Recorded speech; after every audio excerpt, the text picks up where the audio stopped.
لبيك اللهم لبيك لبيك لا شريك لك لبيك إن الحمد والنعمة لك والملك لا شريك لك.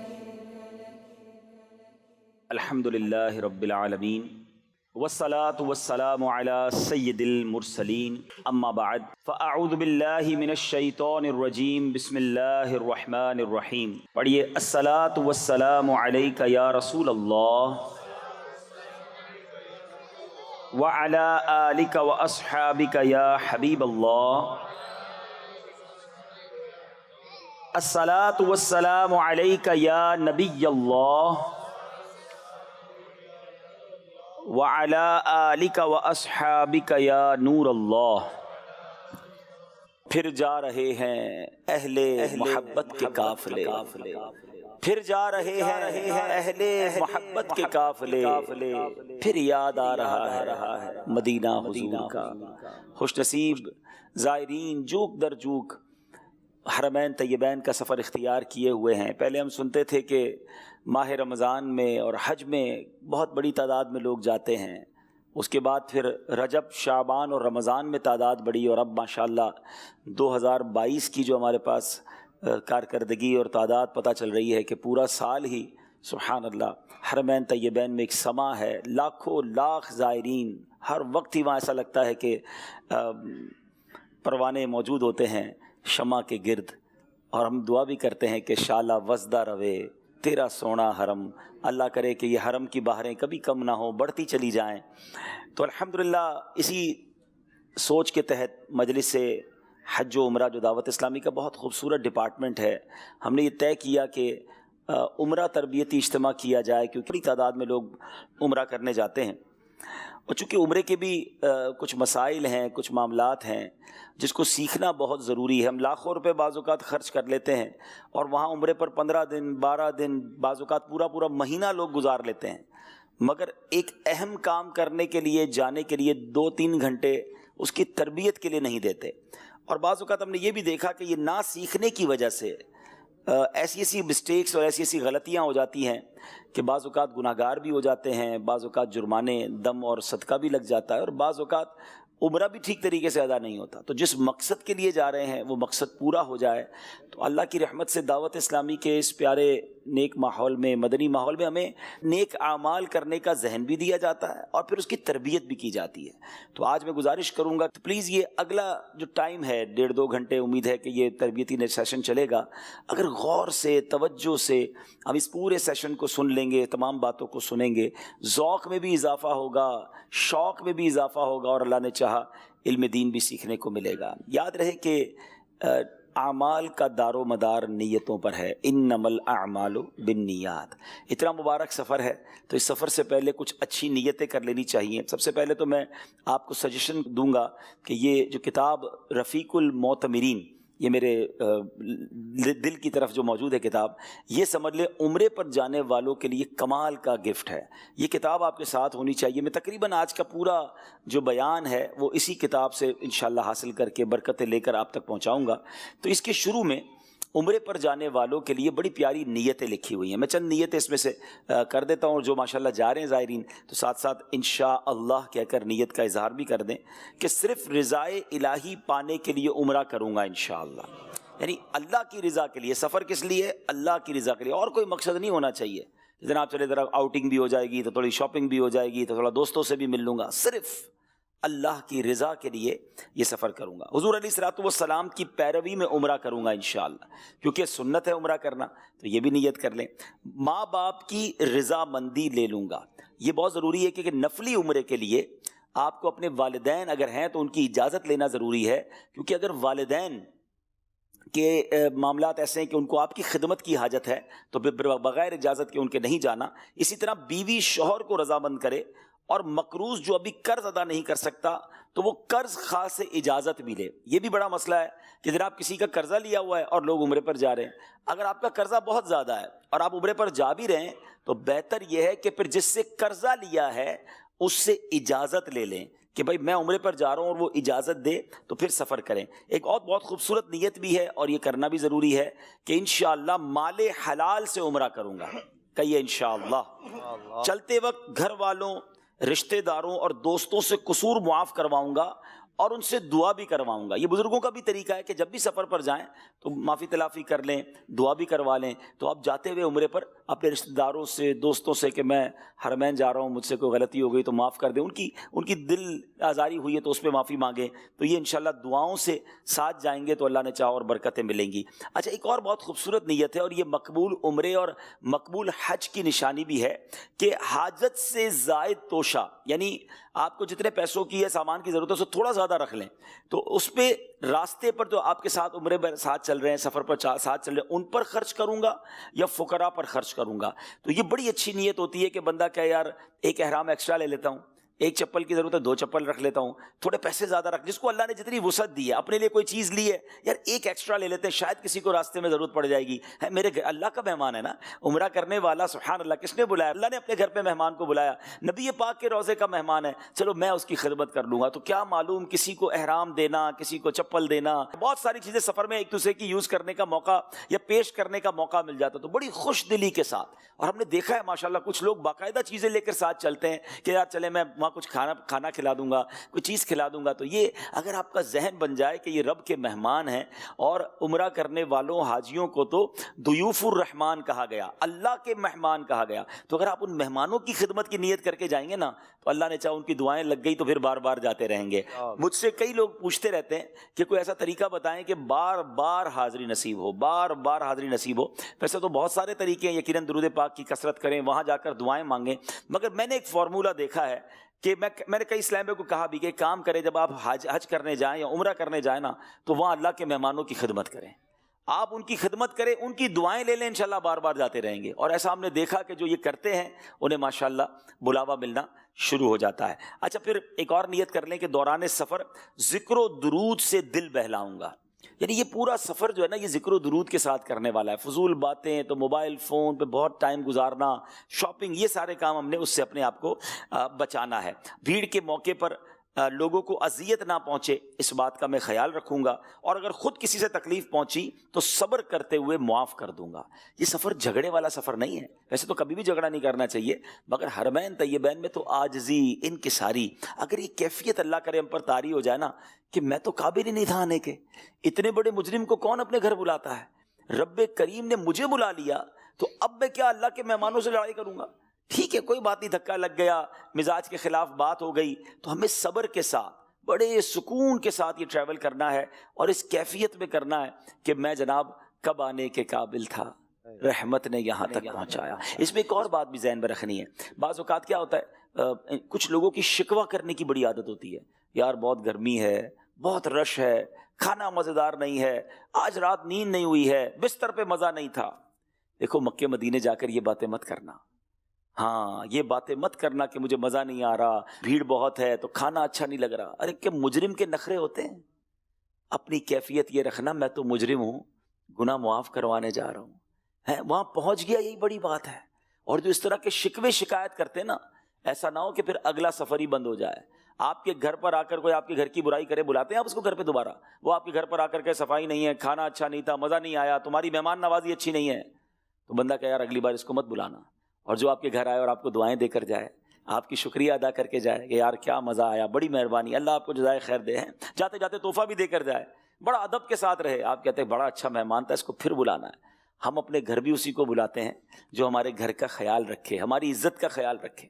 ہم اللہ کی بارگاہ میں جا رہے ہیں، اللہ کے حبیب کی بارگاہ میں جا رہے ہیں، کوئی شکوہ نہیں، کوئی شکایت نہیں، ٹھیک ہے، اور وہاں شکریہ ادا کرنا ہے، اللہ کا شکر ادا کریں، نبی پاک علیہ الصلوۃ والسلام کی بارگاہ میں شکریہ پیش کریں کہ حضور آپ نے بلایا، آپ کی مہربانی، یہ ہمارا ذہن ہونا چاہیے۔ شکوے شکایات کہیں وہ کہتے ہیں نا راستے بند ہو گئے تو پھر پریشان ہو جائیں گے۔ تو بہرحال بہت ساری نیتیں، میں نے چند نیتیں عرض کر دی ہیں، اب ہم چلتے ہیں انشاءاللہ احرام۔ اب عمرہ چونکہ ہم نے کرنا ہے، سب سے پہلے سفر کی ہم کچھ احتیاطیں، سفر سے پہلے یہ سفر کی جو کچھ احتیاطیں ہیں نا، یہ آپ کو صرف عمرے اور حج میں نہیں، یہ آپ کو دنیا بھر کے سفر کے لیے چند چیزیں میں بتا دیتا ہوں، وہ کام آئیں گی۔ دیکھیں یاد رکھیں، مسافر جو ہوتا ہے نا، خاص طور پہ انٹرنیشنل سفر کرنے والا، اس کی مین چیز اس کا پاسپورٹ ہوتا ہے۔ تو پاسپورٹ کا آپ نے بہت زیادہ خیال رکھنا ہے. اچھا, اس کے بعد آپ نے پاسپورٹ کے خیال کے ساتھ ساتھ آپ کا جتنے ڈاکیومنٹس ہیں, یعنی آپ کا ویزا ہے, آپ کی اور بہت سارے آپ کے ساتھ ڈاکیومنٹس ہوتے ہیں. آج کل میرا خیال میڈیکل کارڈ وغیرہ بھی بنا رہے ہیں. سرٹیفکیٹ جو ہے نا, خاص طور پر جو حاجی جا رہے ہیں, عمرے پہ جا رہے ہیں لوگ, ان کا کورونا سرٹیفکیٹ ایئرپورٹ پہ چیک ہوتا ہے. ٹھیک ہے, تو وہ ویکسین جو ہے نا وہ بہت ڈبل ڈوز ہونی ضروری ہے. ڈبل ڈوز ضروری ہے, اور جو اپرووڈ ہے وہ والی ہونی ضروری ہے. ٹھیک ہے, تو اب وہ آپ کے ٹریول ایجنٹ سے بھی آپ معلوم کر لیں گے. تو آپ نے جو کورونا ویکسین کا کارڈ ہے وہ, اپنا پاسپورٹ, اپنا ٹکٹ اور اپنا ویزا. اچھا, اب آپ نے کرنا یہ کہ یہ ان چیزوں کا پرنٹ تو آپ کے ساتھ ہوگا, لیکن آپ ان تمام چیزوں کو ڈیجیٹل فارمیٹ میں اپنے موبائل میں بھی سیو کر لیں, تاکہ خدا نہ خواستہ کوئی ڈاکیومنٹ گم ہو جاتا ہے تو آپ کے موبائل میں پاسپورٹ کی کاپی ہوگی, ویزا کی کاپی ہوگی, کورونا کا سرٹیفکیٹ ہوگا, تو یہ آپ کو کام دے گا. خدا نہ خواستہ آپ کو کوئی پرابلم ہوتی ہے تو اچھا, یہ کوشش یہ کریں کہ یہی سارے ڈاکیومنٹس آپ اپنے کسی رشتہ دار کو بھی واٹس ایپ کر دیں کہ بھائی اپنے پاس بھی سیو رکھو, کبھی ضرورت پڑی تو میں آپ سے منگوا لوں گا. آپ سے ڈیلیٹ ہو گیا تو کسی کے پاس تو ہوگا جس سے آپ منگوا سکیں. پہلی چیز. دوسری چیز یہ ہے کہ آپ نے اگر بیلٹ, احرام کے بیلٹ میں پاسپورٹ رکھنا ہے تو پھر مہربانی کر کے اس بیلٹ کو کہیں اتار کے رکھ مت دیجیے گا, ورنہ ایسا بھی ہوا کہ وضو خانے پر یا واش روم میں گیا اور بیلٹ اٹھا کے باہر رکھ دیا, اسی میں سارے پیسے, اسی میں پاسپورٹ, اسی میں ڈاکیومنٹ, اور کوئی بندہ لے کے چلا گیا یا آپ بھول گئے تو اب آپ بہت زیادہ پریشان ہو سکتے ہیں. تو اگر بیلٹ میں پاسپورٹ رکھیں یا چیزیں رکھیں تو پھر اس بیلٹ کو اچھی طرح آپ نے اپنے ساتھ ہی رکھنا ہے. اچھا, اب اس کے ساتھ ساتھ مین چیز آتی ہے آپ کا بیگ. بڑے بھی ہوتے ہیں, چھوٹے بھی ہوتے ہیں, تو بیگ جو ہے نا, اب آپ سفر کے لیے ہمیشہ یاد رکھیں کہ بیگ آپ کا مین ساتھی ہے. اگر بیگ ٹوٹ گیا, اس کے ٹائر ٹوٹ گئے, اس کا ہینڈل ٹوٹ گیا, آپ کا سارا سفر بیگ سنبھالنے میں خرچ ہو جائے گا. یہاں روپیوں میں بیگ ملے گا, ور ریالوں میں ملے گا. بیگ اچھا لے لیں اور مضبوط لے لیں. اچھا, لوگ کہتے ہیں کتنا مضبوط لیں, تو میں یہ کہتا ہوں یوں سمجھ لو کہ آپ کے بیگ میں سامان ڈال کر اس کو اگر 12 بار پھینکا جائے تو وہ بیگ زندہ رہے گا کہ نہیں. اور واقعی ایسا ہوتا ہے, ہر بیلٹ پہ بیگ پھینکا ہی جاتا ہے. تو ذرا مضبوط تگڑا بیگ لے لیں, اس پہ تھوڑا خرچہ کر لیں.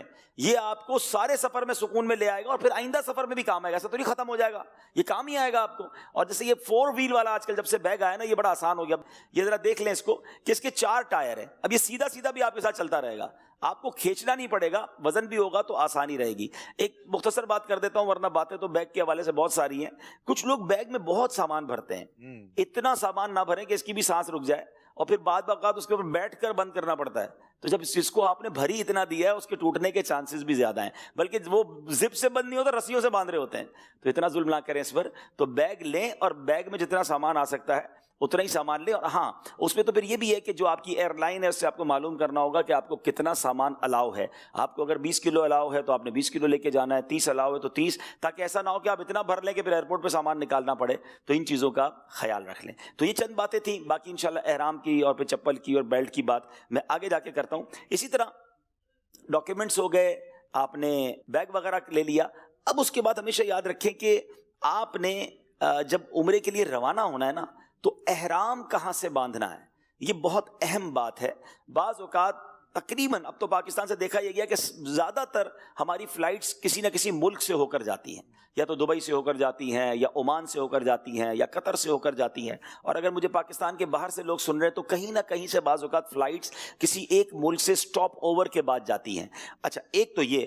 اب جو جدہ بھی جا رہا ہے, دیکھیں ہم 2 ہی جگہ نارملی جاتے ہیں نا, جدہ شریف جاتے ہیں یا مدینہ شریف جاتے ہیں. مدینہ شریف جانے والے کو تو احرام باندھنے کی کوئی ضرورت نہیں ہے, عمرہ مکہ پاک میں ہوتا ہے. تو جب آپ جدہ کی فلائٹ لیں گے تو تب آپ نے احرام باندھنا ہے. لیکن کب باندھنا ہے یہ بہت اہم بات ہے. ہمیشہ یاد رکھیں کہ جب آپ کی فلائٹ جدہ کے لیے اڑ رہی ہے, اب آپ کراچی سے جدہ ڈائریکٹ جا رہے ہیں تو ٹھیک ہے, آپ گھر سے احرام باندھ کے چلے جائیں یا ایئرپورٹ پر باندھ لیں. لیکن اگر آپ کی فلائٹ دبئی سے ہو کر جا رہی ہے, عمان سے ہو کر جا رہی ہے, کسی اور بھی ملک سے ہو کر جا رہی ہے, تو جو فلائٹ آپ کی اب جدہ کے لیے اڑے گی, یعنی دبئی جدہ فلائٹ جب شروع ہو جائے, یا عمان جدہ شروع ہو جائے, یا قطر جدہ ہو جائے, اس فلائٹ سے پہلے آپ احرام باندھیں تو اس کا فائدہ یہ ہوگا کہ احرام کی جو پابندیاں ہیں, یا احرام پہننے کے بعد جو آپ تھوڑا سا ڈسکمفرٹ فیل کرتے ہیں, تو وہ آپ کا ابھی سے شروع نہیں ہو جائے گا. تو آپ احرام, بیلٹ, چپل وغیرہ اپنا ہینڈ بیگ میں رکھ لیں, اور اس فلائٹ سے پہلے ایئرپورٹ پر بھی جگہ ہوتی ہے, واش رومز وغیرہ ہوتے ہیں, وہاں بھی باندھ سکتے ہیں. جہاز کے اندر بھی چاہیں تو, لیکن جہاز میں تھوڑا مشکل ہو جاتا ہے, تو بہتر ہے ایئرپورٹ پر باندھ لیں. اچھا, کبھی کبھی ایسا ہوتا ہے کہ فلائٹ تو وایا ہوتی ہے لیکن بہت تھوڑا اسٹے ہوتا ہے, 1-1.5 گھنٹے کا اسٹے ہے. اب آپ کے پاس اتنا ٹائم نہیں ہوتا کہ آپ دبئی ایئرپورٹ پہ اتریں اور احرام باندھیں, تو پھر ٹھیک ہے آپ پاکستان سے احرام باندھ لیں.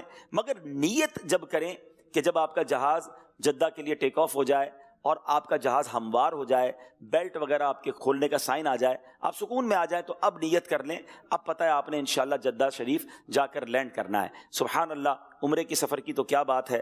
نبی پاک صلی اللہ تعالی علیہ وسلم کا فرمان عالی شان ہے کہ جو عمرے کے لیے نکلا اور مر گیا، اس کے لیے قیامت تک عمرہ کرنے کا ثواب لکھا جائے گا۔ سبحان اللہ، سبحان اللہ۔ اچھا، ایک اور حدیث میں آیا کہ عمرے سے عمرہ تک ان گناہوں کا کفارہ ہے جو درمیان میں ہوئے، اور حج مبرور کا ثواب جنت ہی ہے۔ سبحان اللہ۔ اللہ ہمیں عمرہ بھی نصیب فرمائے اور حج بھی نصیب فرمائے۔ آمین۔ یعنی ایک عمرے سے دوسرے عمرے کے درمیان جو گناہ ہیں، یہ عمرے سے عمرے کے درمیان گناہ معاف کر دیے جاتے ہیں۔ اور سبحان اللہ، وہ خوش نصیب جو ماہ رمضان میں عمرہ کرنے جا رہے ہیں، اللہ کے حبیب علیہ الصلوۃ والسلام فرماتے ہیں کہ رمضان میں عمرہ میرے ساتھ حج کے برابر ہے۔ سبحان اللہ، سبحان اللہ۔ یعنی رمضان میں عمرہ کرنے والا ایسا ہے جس نے نبی پاک علیہ الصلوۃ والسلام کے ساتھ حج کیا، تو اس سے بڑی سعادت کیا ہے۔ آپ سب کو سفر مبارک ہو، لیکن اس سفر کو بڑے سوز کے ساتھ، بڑی رکت کے ساتھ، بڑی دعاؤں کے ساتھ، اور بعض اوقات یہ بھی ہم نے دیکھا کہ پہلے یہاں رو رہے ہوتے ہیں کہ حرمین پہنچ جائیں، مکہ دیکھیں، مدینہ دیکھیں،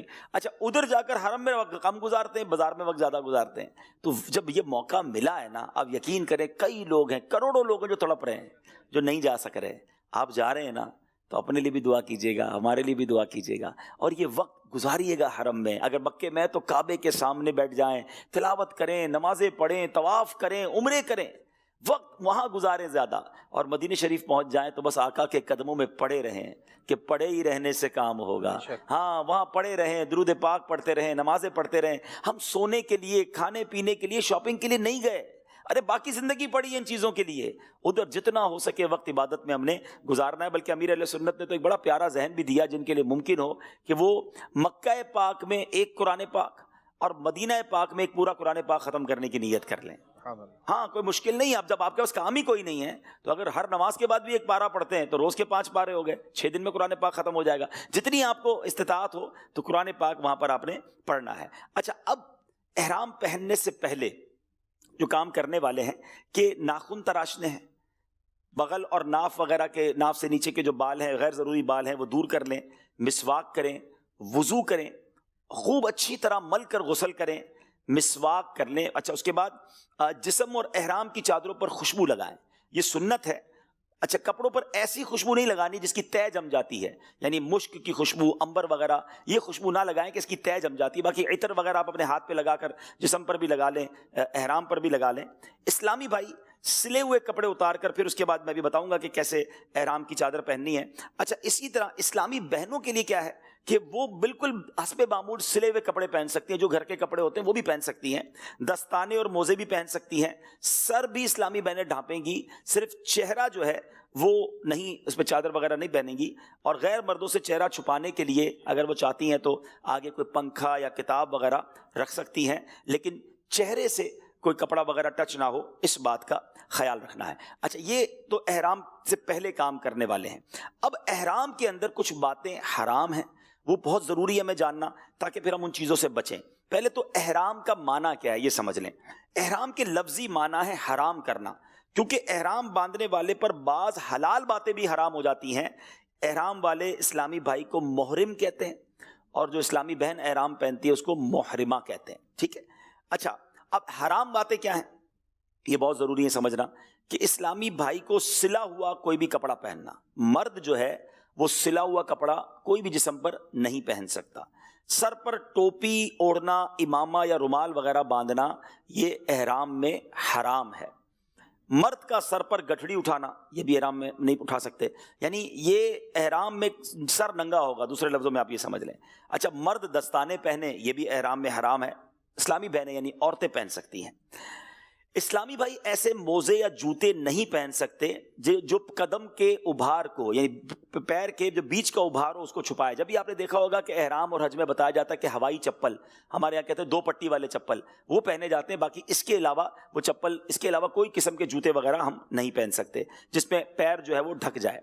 جسم، لباس یا بالوں میں خوشبو لگانا، خوشبو سے آپ نے بہت زیادہ بچنا ہے، احرام میں خوشبو نہیں لگا سکتے۔ خالص خوشبو مثلا الائچی، لونگ، دار چینی، زعفران، اس طرح کا کوئی ڈائریکٹ جو کھا رہے ہوتے ہیں، آج کل ہمارے ہاں چونکہ خوشبو والی چھالیاں آتی ہے، خوشبو والے پان آتے ہیں، تو کوئی بھی خوشبو والی چیز آپ نے نہ کھانی ہے نہ اس کو لگانی ہے۔ ہاں پکی ہوئی خوشبو ہے اس کے پھر الگ مسائل ہیں۔ اسی طرح مرد و عورت کے درمیان کے جو معاملات ہوتے ہیں، جب تک آپ کا احرام ہے یہ بھی آپ بالکل اس سے دور رہیں گے، اس سے جو ہے وہ آپ نے بچنا ہے۔ ناخن وغیرہ بھی نہیں کاٹ سکتے، بال وغیرہ بھی نہیں کاٹ سکتے۔ احرام اگر آپ کی نیت ہو چکی ہے تو اس کے بعد آپ یہ کام نہیں کر سکتے۔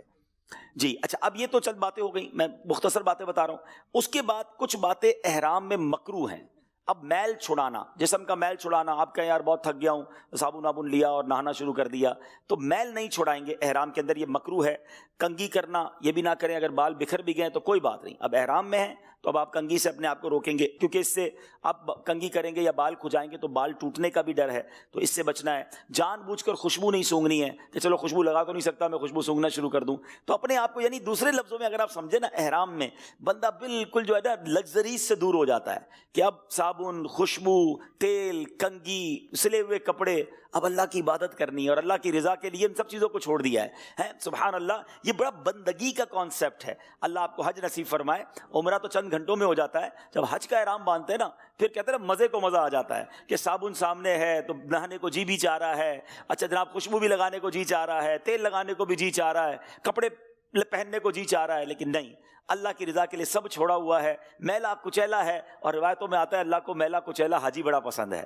ہاں تو کس لیے میلا ہے، کس لیے سب چیزیں چھوڑی ہوئی ہیں، اللہ کی رضا کے لیے چھوڑی ہوئی ہے نا، تو پھر اس کا لطف بھی اور ہے۔ تو ان چیزوں سے اپنے آپ کو آپ نے بچانا ہے۔ کچھ لوگ کہتے ہیں یار پان کھانے کی عادت ہے، سگریٹ کی عادت ہے، ارے یار کچھ دیر کے لیے تو چیزوں کو چھوڑ دیں، ٹھیک ہے نا۔ آپ سگریٹ پیئیں گے منہ میں بدبو ہو جائے گی، تو آپ سوچیں کہ آپ بدبو والا منہ لے کر احرام پہنا ہوا ہے یا پھر حرم میں جا رہے ہیں، ٹھیک ہے کچھ چیزیں جائز ہیں، لیکن بہتر یہ کہ ان تمام چیزوں سے اپنے آپ کو بچا کر بس توجہ یہ ہو کہ خالق کے گھر پر، مالک کے گھر پر، کریم کے گھر پر جا رہا ہوں اور گناہ بخشوانے جا رہا ہوں۔ تو انشاءاللہ اگر ان کیفیتوں کے ساتھ آپ احرام پہنیں گے تو انشاءاللہ اس کا لطف آئے گا۔ اچھا احرام میں مسواک کر سکتے ہیں، کوئی پرابلم نہیں ہے۔ اچھا بے خوشبو اگر کوئی سرما ہے وہ لگا تو سکتے ہیں، مگر مکروہ تنزیہی لکھا کہ خواہ مخواہ نہ لگایا جائے، کیونکہ یہ بھی ایک طرح سے زینت ہے۔ اسی طرح اگر کوئی بغیر میل چھڑائے غسل کر لیتا ہے، پانی صرف جسم پہ ڈال لیتا ہے، تو پھر اس کی اجازت ہے۔ چلیں جناب، تو یہ چند باتیں ہو گئی احرام کے حوالے سے۔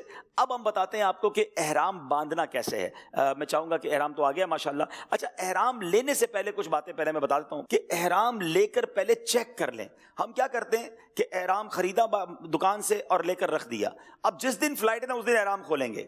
تو پہلی تو عرض یہ ہے کہ احرام والے کی دکان پر ہی، کیونکہ ہر بندے کی سائز الگ ہے، کسی کا قد چھوٹا ہے، کسی کا قد لمبا ہے، کسی کی صحت زیادہ ہے، کسی کی کم ہے، اب آپ نے احرام لیا وہ آپ کو پورا ہی نہیں آ رہا تو آپ تکلیف میں آ جائیں گے، پہلی چیز۔ دوسرا، احرام کی کوالٹی ضرور چیک کریں، ٹھیک ہے۔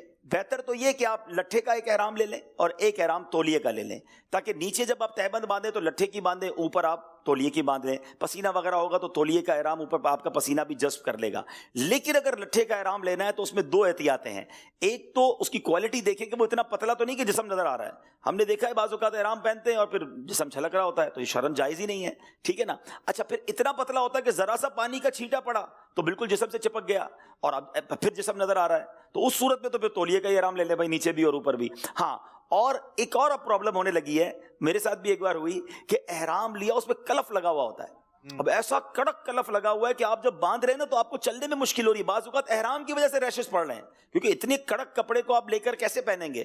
تو اگر آپ نے لٹھے کا احرام لیا ہے اور اچھی کوالٹی کا، بہتر اس کو ایک بار دھو لیں، وہ سافٹ ہو جائے گا، آپ کی باڈی کے ساتھ آپ کمفرٹیبل فیل کریں گے۔ تو یہ دو تین چیزیں تھیں۔ بالکل اسی طرح چپل میں بھی پرابلم کیا ہوتا ہے کہ لوگ خرید کے رکھ لیتے ہیں اور وہ چپل جو ہے وہ اب اسی دن پہنتے ہیں۔ اچھا ہمارے چونکہ 2 پٹی کے چپل پہننے کی عادت نہیں ہے، چپل جو ہے نا ہماری عادت نہیں ہے، اب جب ہماری عادت نہیں ہے اور ہم یہ پہن کر چلتے ہیں نا تو ایئرپورٹ پر یہ چپل کاٹنا شروع کر دیتا ہے، اور اگر چپل نے آپ کو شروع میں ہی زخم دے دیا تو آپ کا تو سارا سفر، کیونکہ حرمین طیبین کا سفر ہے ہی پیروں پر، جس کے پیر سلامت اس کا سفر مدینہ مدینہ۔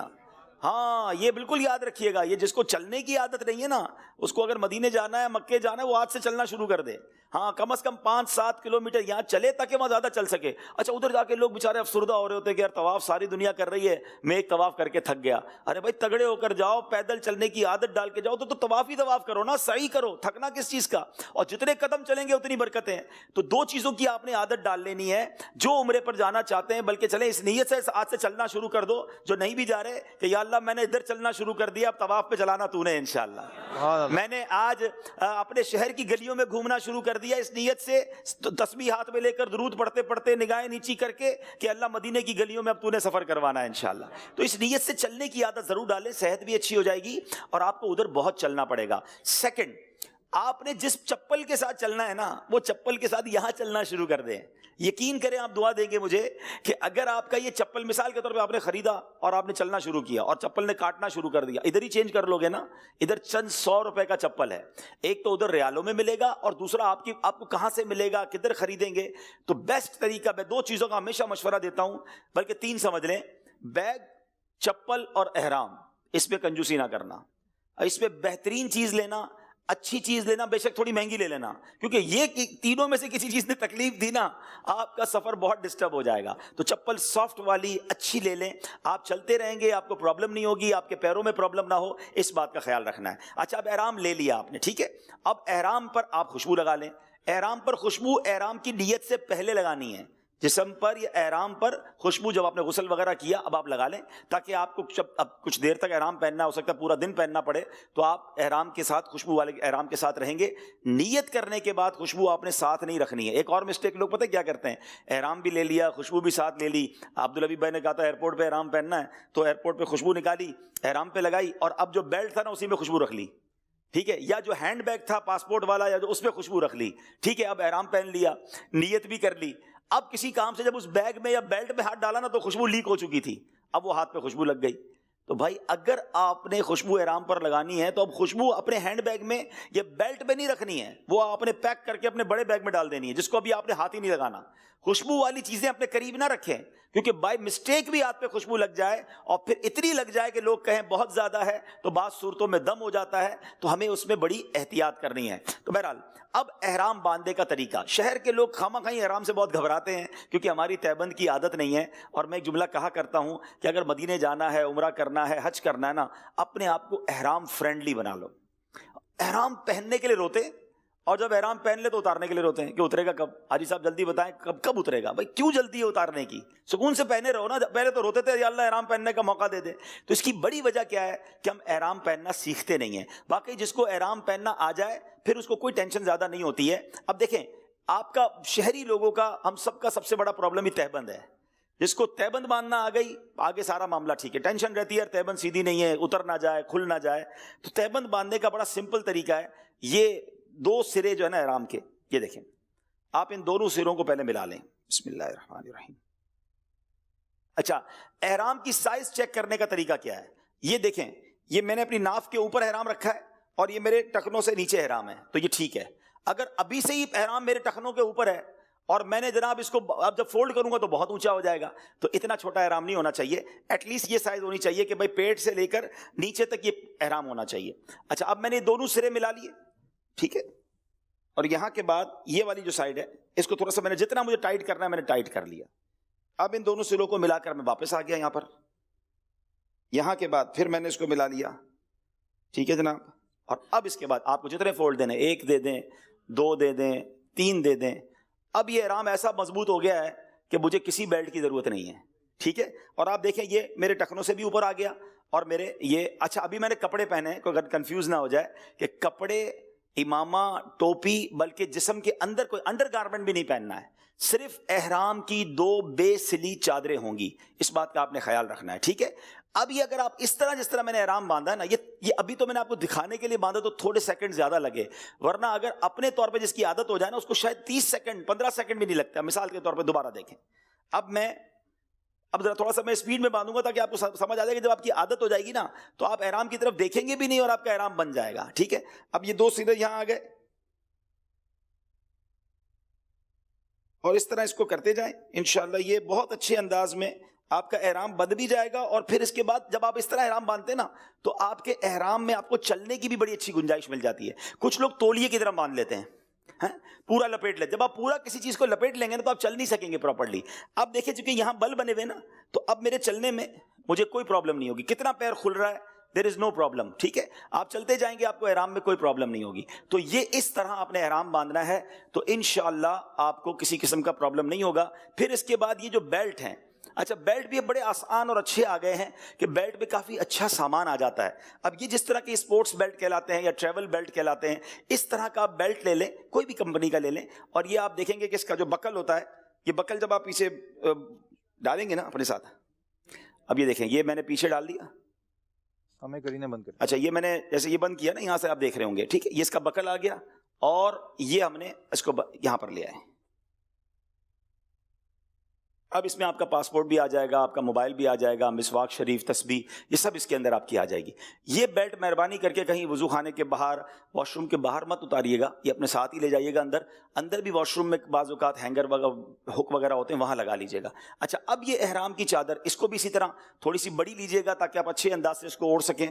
اب یہ احرام کی چادر پہننے کا بھی طریقہ یہ کہ یہ میرا لیفٹ ہینڈ ہے، اس کا کونا یہاں پر لے کر آئے اور یہ آپ نے پورا لپیٹ لیا. بہتر یہ ہے کہ یہ پیچھے سے اتنا احرام ضرور ہونا چاہیے کہ یہ پورا لپیٹ کر آپ کے آگے ایک حصہ اس کا آ جائے. یہ سائز چیک کرنے کا طریقہ ہے. بعض اوقات اتنا چھوٹا احرام ہوتا ہے کہ پیچھے سے آگے آتا ہی نہیں ہے، تو اس کا مطلب آپ تھوڑا اور بڑے سائز کا احرام لیں تاکہ یہ آپ کے یہاں تک آ جائے. اس سے فائدہ کیا ہوگا کہ جب یہ گھوم کے یہاں تک آ جائے گا نا، ایک بار پھر راؤنڈ آ کر آ جائے گا، تو جب آپ رکوع وغیرہ کریں گے نا تو یہ احرام گرے گا نہیں.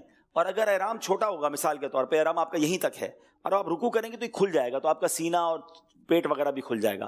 تو آپ نے احرام کم از کم اتنا بڑا لینا ہے کہ یہ گھوم کر یہاں تک آپ کا احرام آ جائے، تو یہ آپ کو نمازوں وغیرہ میں بھی آسانی رہے گی. اچھا نمازوں کے حوالے سے بھی ایک بات عرض کر دوں کہ جب ماشاءاللہ احرام پہن لیں گے اور نماز وغیرہ پڑھنی ہوگی تو اس میں بعض اوقات کچھ لوگ بے احتیاطی کرتے ہیں کہ جب آپ نماز پڑھتے ہیں تو آپ اللہ اکبر جب یہ کریں گے تو آپ کا سینہ اور پیٹ وغیرہ کھل جائے گا، جو کہ مناسب نہیں ہے نماز کے دوران. تو اس کا بہت اچھا طریقہ امیر اہل سنت نے سکھایا تھا کہ جب آپ نماز پڑھنے لگے تو تھوڑے سے ہاتھ باہر نکالیں، اللہ اکبر، سینہ اور پیٹ آپ کا نہیں کھلا. دوبارہ دیکھ لیں گے، اللہ اکبر. ٹھیک ہے، تھوڑا سا ہاتھ باہر نکالیں گے تو آپ کا سینہ اور پیٹ جو ہے وہ نہیں کھلے گا اور آپ نماز اپنی اچھے انداز سے پڑھ لیں گے. بالکل اسی طرح نماز سے پہلے آپ یہ والی جو سائڈ ہے نا گھما کر اس کو یہاں اندر پھنسا لیں. اس کی بڑی وجہ یہ ہوتی ہے کہ بعضوں کا جب یہ بار بار نیچے گرتا ہے نا اور ہم زور سے احرام اوپر کرتے ہیں تو یہ ہر بار احتیاط کرنی ہے کہ کسی حاجی، کسی زائر کے سر پر احرام آپ کا نہ لگ جائے، کیونکہ اس کو سر پہ کپڑا رکھنا منع ہے اور آپ کی وجہ سے اس کے سر پہ کپڑا جا رہا ہے. سارے احرام والے ہوں گے نا، تو کسی کے منہ پہ کپڑا جا رہا ہوگا، کسی کے سر پہ جا رہا ہوگا، اس بیچارے کو صدقہ دینا پڑے گا. تو آپ نے اس کی احتیاط کرنی ہے کہ آپ نے احرام اوپر کرتے وقت بھی ذرا پیچھے دیکھ لینا ہے اور تھوڑا سافٹ ہینڈڈ اپنا احرام پیچھے کرنے کی عادت ڈالیں. یعنی جب بھی آپ کا احرام کھل جائے تو آپ نے اس طرح کرنے کی بجائے کہ پیچھے دو بندے اور بھی ذرا آپ کے احرام کی برکتیں لوٹیں، اس کی بجائے آپ نے بہت آسانی کے ساتھ آرام سے اپنے احرام کو اوپر کرنا ہے. اس بات کا آپ نے خیال رکھنا ہے. تو یہ چند باتیں احرام پہننے کے حوالے سے. یہ بیلٹ ہو گیا، یہ چپل ہو گئی. پھر عرض کر رہا ہوں احرام پہن لینا احرام نہیں ہے. یہ چادریں پہنی ہیں میں نے، جب تک میں نیت نہیں کروں گا احرام کی پابندیاں شروع نہیں ہوں گی. تو یہ بھی ہو سکتا ہے کہ آپ گھر سے اگر آپ کو لگتا ہے کہ یار ابھی ایئرپورٹ پہ مشکل ہو جائے گا تو گھر پہ غسل کیا، خوشبو لگائی، احرام پہن لیا، نیت نہ کریں.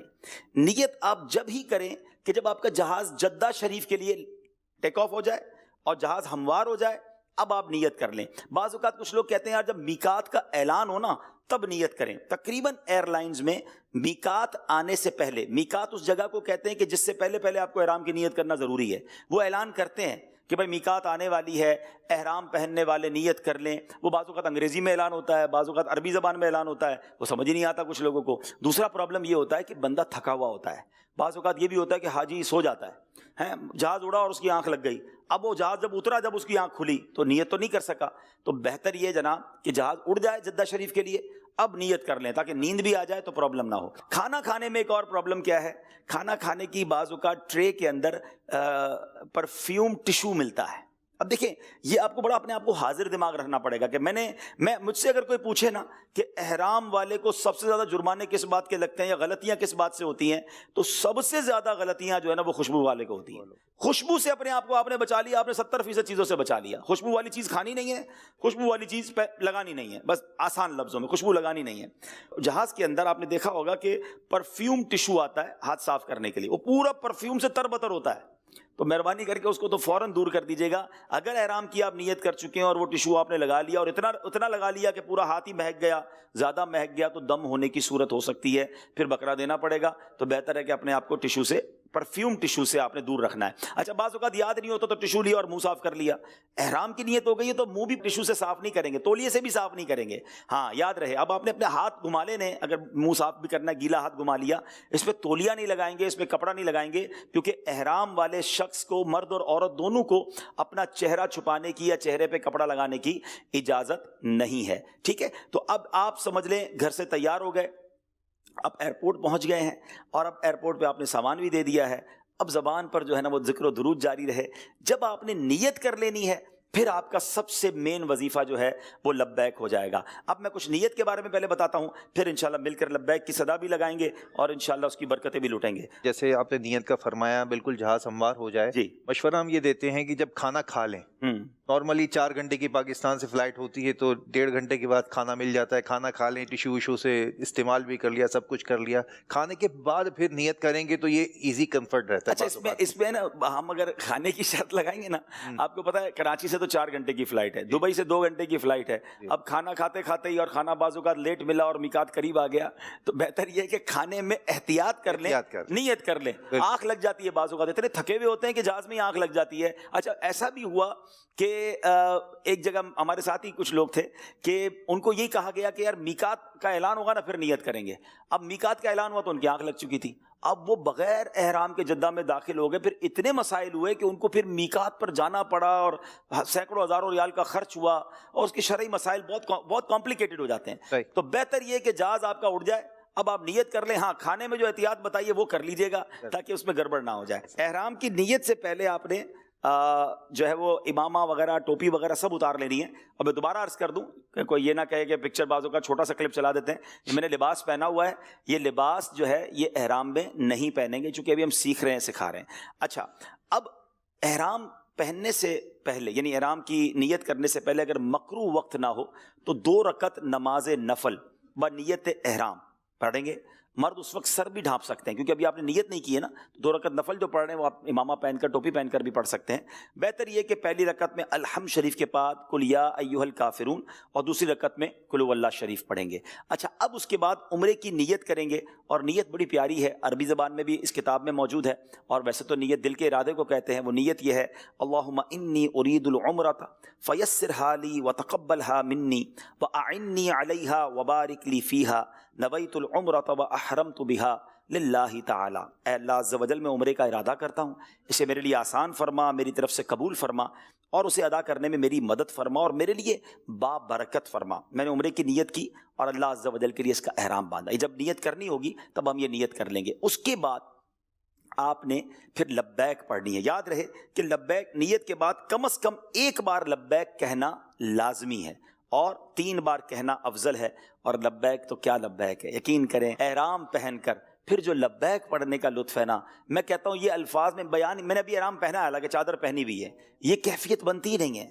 جب واقعی آپ احرام پہن لیں، آپ نیت کر لیں، جسم پر کوئی اور لباس نہیں ہے اور اب اللہ کے گھر جا رہے ہیں، تو پھر جو لبیک کا لطف ہے نا، آئیے مل کر پڑھتے ہیں. لبیک اللہم لبیک لبیک لا شریک لک لبیک ان الحمد والنعمت لک والملک لا شریک لک لبیک اللہم لبیک لبیک لا شریک لک لبیک ان الحمد والنعمت لک والملک لا شریک لک لبیک اللہم لبیک لبیک لا شریک لک لبیک ان الحمد والنعمت لک والملک لا شریک لک. آئے ہائے، لبیک کا معنی پہلے ذہن میں رکھیں. آئے ہائے، پہلے لبیک کی فضیلت سن لیتے ہیں. سرکار دو عالم علیہ الصلوۃ والسلام فرماتے ہیں جب لبیک کہنے والا لبیک کہتا ہے تو اسے خوشخبری دی جاتی ہے. عرض کی گئی یا رسول اللہ صلی اللہ تعالیٰ علیہ وسلم کیا جنت کی خوشخبری دی جاتی ہے؟ ارشاد فرمایا ہاں. سبحان اللہ.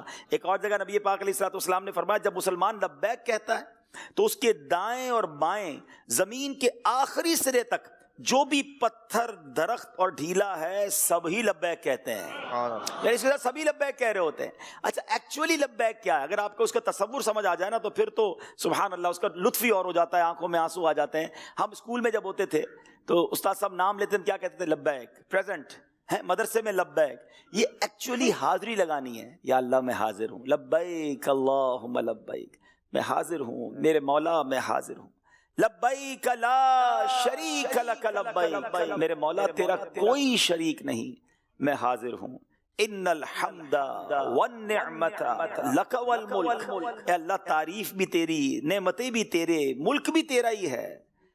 لا شریک لک، تیرا کوئی شریک نہیں. یعنی بندہ اس کیفیت میں لگائے حاضری کہ یا اللہ اتنے نیک آئے ہیں، اتنے اچھے لوگ آئے ہیں، اس میں گناہگار بھی حاضر ہے. اللہ میری حاضری بھی قبول فرما لے، مجھے محروم نہ کیجیے مالک، میری حاضری بھی قبول ہو جائے. جب اس کیفیت میں آپ لبیک پڑھ رہے ہوں گے نا کہ بس میری حاضری قبول ہو جائے، میری لبیک قبول ہو جائے. آپ کو معلوم ہے امام زین العابدین، اتنے بڑے امام، زین العابدین کا مطلب کیا ہوتا ہے؟ عابدوں کی بھی زینت. اتنی بڑی شخصیت ہیں. مگر ایک بار آپ سفر حج پر تھے، احرام باندھا، احرام باندھنے کے بعد آپ کے رنگ چہرے کا بدل گیا. لوگوں نے کہا لبیک تو پڑھیے. آپ کہتے ہیں مجھے ڈر لگتا ہے میں لبیک کہوں تو کہیں سامنے سے لا لبیک نہ کہہ دیا جائے. عرض کی گئی حضور لبیک تو کہنا ضروری ہے، آپ لبیک پڑھیے. جب آپ لبیک آپ نے پڑھی تو اس قدر خوف طاری ہوا کہ آپ گر گئے اور آپ بے ہوش ہو گئے. اور پورے سفر میں یہ کیفیت رہی کہ جب جب لبیک پڑھتے تھے آپ بے ہوش ہو جاتے تھے. تو اے میرے پیارے اسلامی بھائیوں، ہم تو گناہگار خطا کار جا رہے ہیں، ہمیں تو کس قدر شرمانا ہے، کس قدر جس کو کہیں کہ خوف دل پر طاری ہو. اچھا بڑا خوبصورت ایک کمبینیشن اللہ کرے دل پر طاری ہو جائے، اپنے گناہ بھی یاد آئیں، اپنی خطائیں بھی یاد آئیں، اور پھر یہ بھی یاد آئے کہ آیا کس کے در پر ہوں؟ کریم کے در پر آیا ہوں، رحمان کے در پر آیا ہوں. یہ تو ماں سے زیادہ چاہنے والا مولا ہے، اگر اس کے در پر نہ جاؤں گا تو کہاں جاؤں گا؟ ارے میں تو گناہ بخشوانے آیا ہوں. اس ملی جلی کیفیت میں اگر لبیک کی صدائیں ہوں گی تو اس کا لطف ہی اور ہوگا. آئیے اب اس تصور کے ساتھ لبیک پڑھیں کہ اپنی حاضری لگا رہے ہیں. لبیک اللہم لبیک، لبیک لا شریک لک لبیک، ان الحمد والنعمت لک والملک لا شریک لک. لبیک اللہم لبیک، لبیک لا شریک لک لبیک، ان الحمد والنعمت لک والملک لا شریک لک. لبیک اللہم لبیک، لبیک لا شریک لک لبیک، ان الحمد والنعمت لک والملک لا شریک لک. سبحان اللہ سبحان اللہ. اچھا لبیک سے فارغ ہونے کے بعد ایک سنت یہ ہے کہ حدیث پاک میں آتا ہے کہ جب نبی پاک علیہ الصلوۃ والسلام لبیک سے فارغ ہوتے تو اللہ عز و جل سے اس کی خوشنودی اور جنت کا سوال کرتے اور جہنم سے پناہ مانگتے. تو جب بھی آپ 3 بار لبیک پڑھیں یا اس سے زیادہ بار پڑھیں، دعا کریں کہ یہ قبولیت کا وقت ہے، تو انشاءاللہ اس کی برکتیں آپ کو ملیں گی. اٹھتے بیٹھتے چلتے پھرتے، بے وضو ہر حال میں اب آپ نے لبیک پڑھنی ہے. احرام کی نیت ہو گئی تو اب آپ کا مین وظیفہ یہ ہے. اچھا اسی طرح چڑھائی پر چڑھتے وقت، ڈھلوان اترتے وقت، اگر نیچے اتر رہے ہیں، سیڑھیوں سے اتر رہے ہیں، لفٹ سے اتر رہے ہیں تو لبیک پڑھیں. اسی طرح 5 نمازوں کے بعد جب تک آپ نے ابھی عمرہ نہیں کیا، احرام سے فارغ نہیں ہوئے، نمازیں آ رہی ہیں تو اب نمازوں کے بعد بھی لبیک کہیں. اور جب بھی لبیک شروع کریں تو کم از کم 3 بار لبیک کہیں.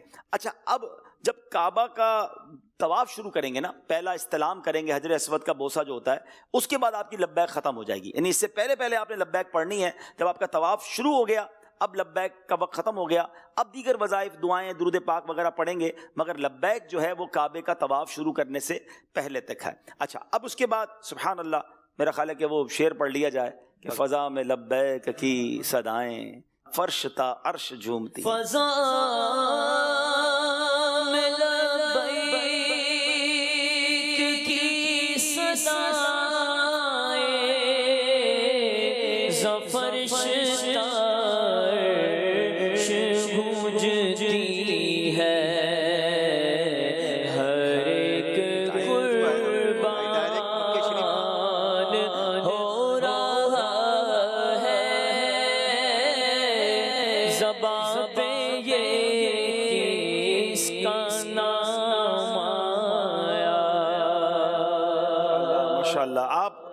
جدہ شریف پہنچ گئے، ایئرپورٹ کے معاملات سے فارغ ہوں گے، بعض لوگوں کو معلم کی طرف سے ٹرانسپورٹ دیا جاتا ہے، آپ مکہ پاک پہنچ گئے، بس ایک مشورہ ہم دیا کرتے ہیں کہ بہت جلدی نہ کریں، آپ تھک گئے ہوں گے، آپ اپنا سامان وغیرہ اپنے روم میں رکھ لیں، تھوڑا سا آرام کر لیں، اگر نمازوں کے اوقات نہ ہوں، وقت ہو تو ریسٹ کر لیں، فریش ہو جائیں، بھوک لگی ہے تو کھانا کھا لیں، چائے پی لیں، یعنی اپنے آپ کو ایسا پکا کر لیں کہ اب جب کعبے کے پاس جائیں تو اب بڑے فریش ہوں۔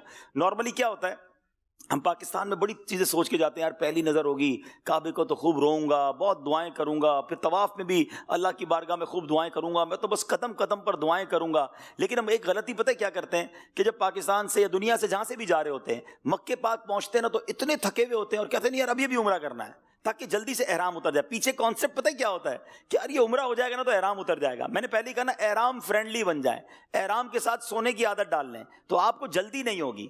ہاں آپ اپنے ہوٹل میں جائیں، جا کے سو جائیں، بالکل فریش ہو جائیں، کھانا کھائیں، اب آپ کو لگتا ہے کہ یار اب میرے اندر فل انرجی ہے نا، کیونکہ اب آپ نے ایک زبردست عبادت کرنی ہے اور کعبے پر پہلی نظر پڑھ کے تو دعائیں قبول ہوتی ہیں۔ میں فریش ہوں گا تو دعائیں کر سکوں گا۔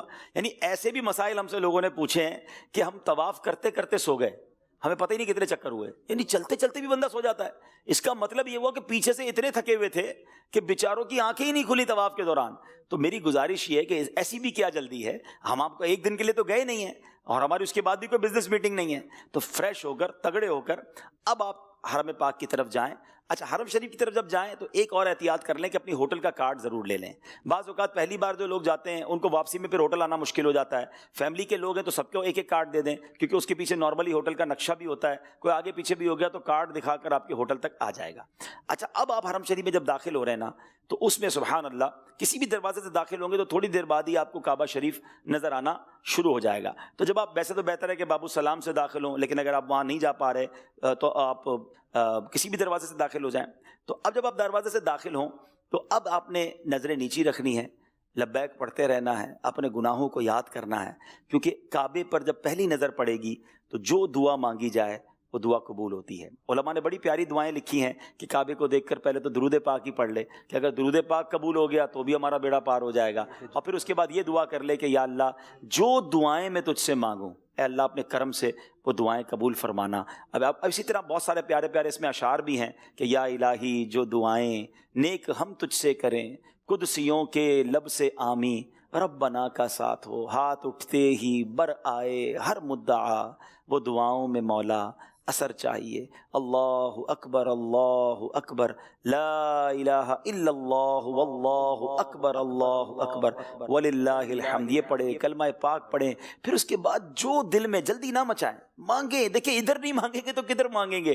اور میں یقین کریں، بلیو کریں، ماشاءاللہ عبدالحاد بھائی بھی بیٹھے ہیں اور بھی بہت سارے لوگ ہیں جو کئی بار گئے ہیں، یہ ماشاءاللہ نعت خواہ اسلام میں بھی کئی بار گئے ہیں، لیکن یقین کریں کوئی 1000 بار بھی مکہ پاک گیا ہونا اور اس نے ہزاروں بار کعبے کو دیکھا ہو، کعبے کے سامنے جب بھی جاتے ہیں نا کیفیت ہی الگ ہو جاتی ہے۔ خدا کی قسم، یقین، مطلب ایک عجب کیفیت، میں واقعی کعبے پاک کے سامنے کھڑا ہوں، اتنا سا ہو جاتا ہے آدمی، اتنا سا اس کو اپنی اوقات، اپنی حیثیت، ایسا فیلنگ آ جاتی ہے کہ یار میں کدھر آ گیا، رحمان کا گھر سامنے اور میں فقیر، میں گناہ گار اس کے در کے سامنے۔ اور علماء نے بڑی پیاری بات لکھی ہے کہ جو کعبے کو دیکھ کر دعا قبول ہوتی ہے نا، اس کا ایک ریزن یہ بھی ہے کہ جو کیفیت کعبے کو دیکھ کر ہوتی ہے نا اور دل پر جو رکت طاری ہوتی ہے، وہ رکت میں کچھ بھی مانگا جائے تو وہ قبول ہو جاتا ہے۔ علماء فرماتے ہیں وہ رکت، وہ کیفیت تمہارے وطن میں بھی طاری ہو گئی، یہاں بھی تمہاری دعا قبول ہو جائے گی، کیونکہ وہ لمحہ ہی الگ ہوتا ہے، بالکل جس کو کہتے ہیں اسپیچ لیس۔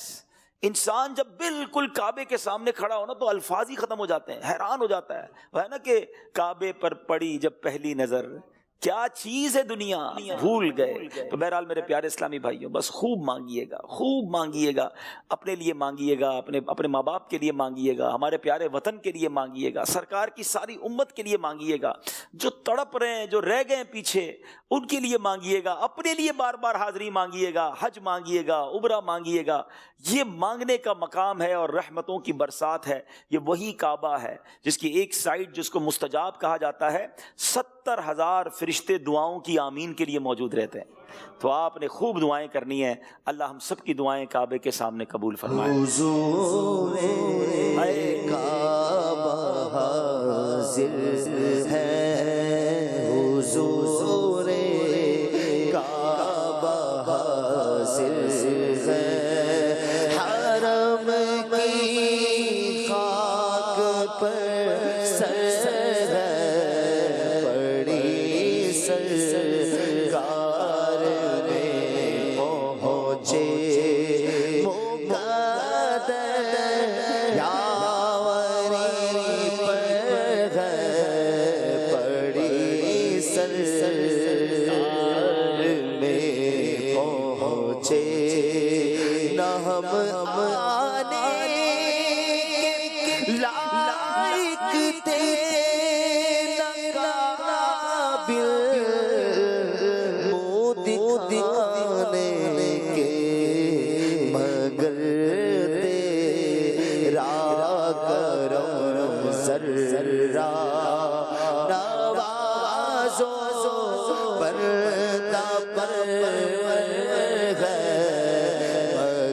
بھائیوں اب کعبے کے سامنے پہنچ گئے ہیں. پہلے اچھی طرح دیکھ لیں کہ حجر اسود کہاں ہے. اس کی نشانی یہ ہے کہ گرین لائٹ تھوڑا سا پیچھے موجود ہوتی ہے اور لوگ وہاں پر استلام بھی کر رہے ہوں گے. حجر اسود کے قریب آپ نے پہنچ کر پہلے تو اپنا دایاں کاندھا کھلا کر دینا ہے. اس کو اجتباء کہتے ہیں. اور یہ کس طرح ہوگا میں ذرا یہ بھی دکھا دیتا ہوں, اور انشاءاللہ پھر ہم آپ کو امیر اہل سنت کا ایک بڑا پیارا سا کلپ بھی دکھائیں گے انشاءاللہ. یہ اب دیکھیں کہ سیدھا کاندھا جو ہے آپ نے کھول لینا ہے.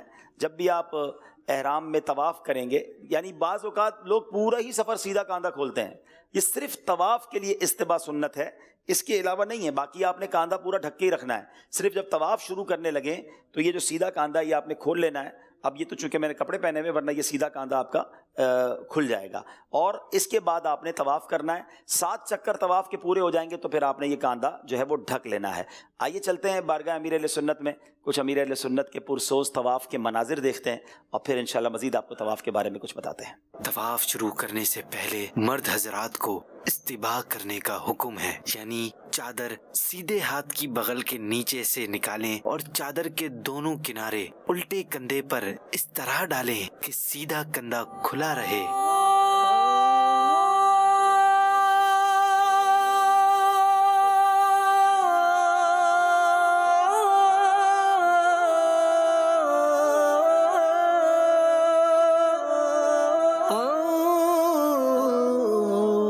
اس کے بعد کعبے کو منہ کرتے ہوئے حجر اسود کے سامنے آ کر اس طرح کھڑے ہوں کہ پورا حجر اسود آپ کے سیدھے ہاتھ کی طرف ہو. اب استباء کی حالت میں طواف کی نیت کریں بغیر ہاتھ اٹھائے. اس کے بعد سیدھے ہاتھ کی طرف کچھ سرکیں گے تو حجر اسود آپ کے بالکل سامنے آ جائے گا. اس کی نشانی یہ ہے گرین لائٹ آپ کی پیٹھ کے بالکل پیچھے آ جائے گی.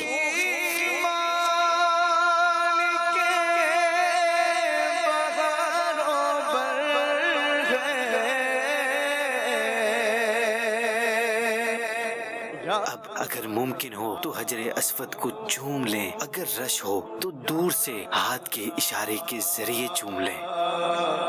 تو ہی خالق جن و بشر ہے یا بارش اللہ کے کرم کی ہے, بارش آپ نے طواف کے پہلے 3 چکروں میں رمل کیا. صرف مردوں کو رمل کرنے کا حکم ہے.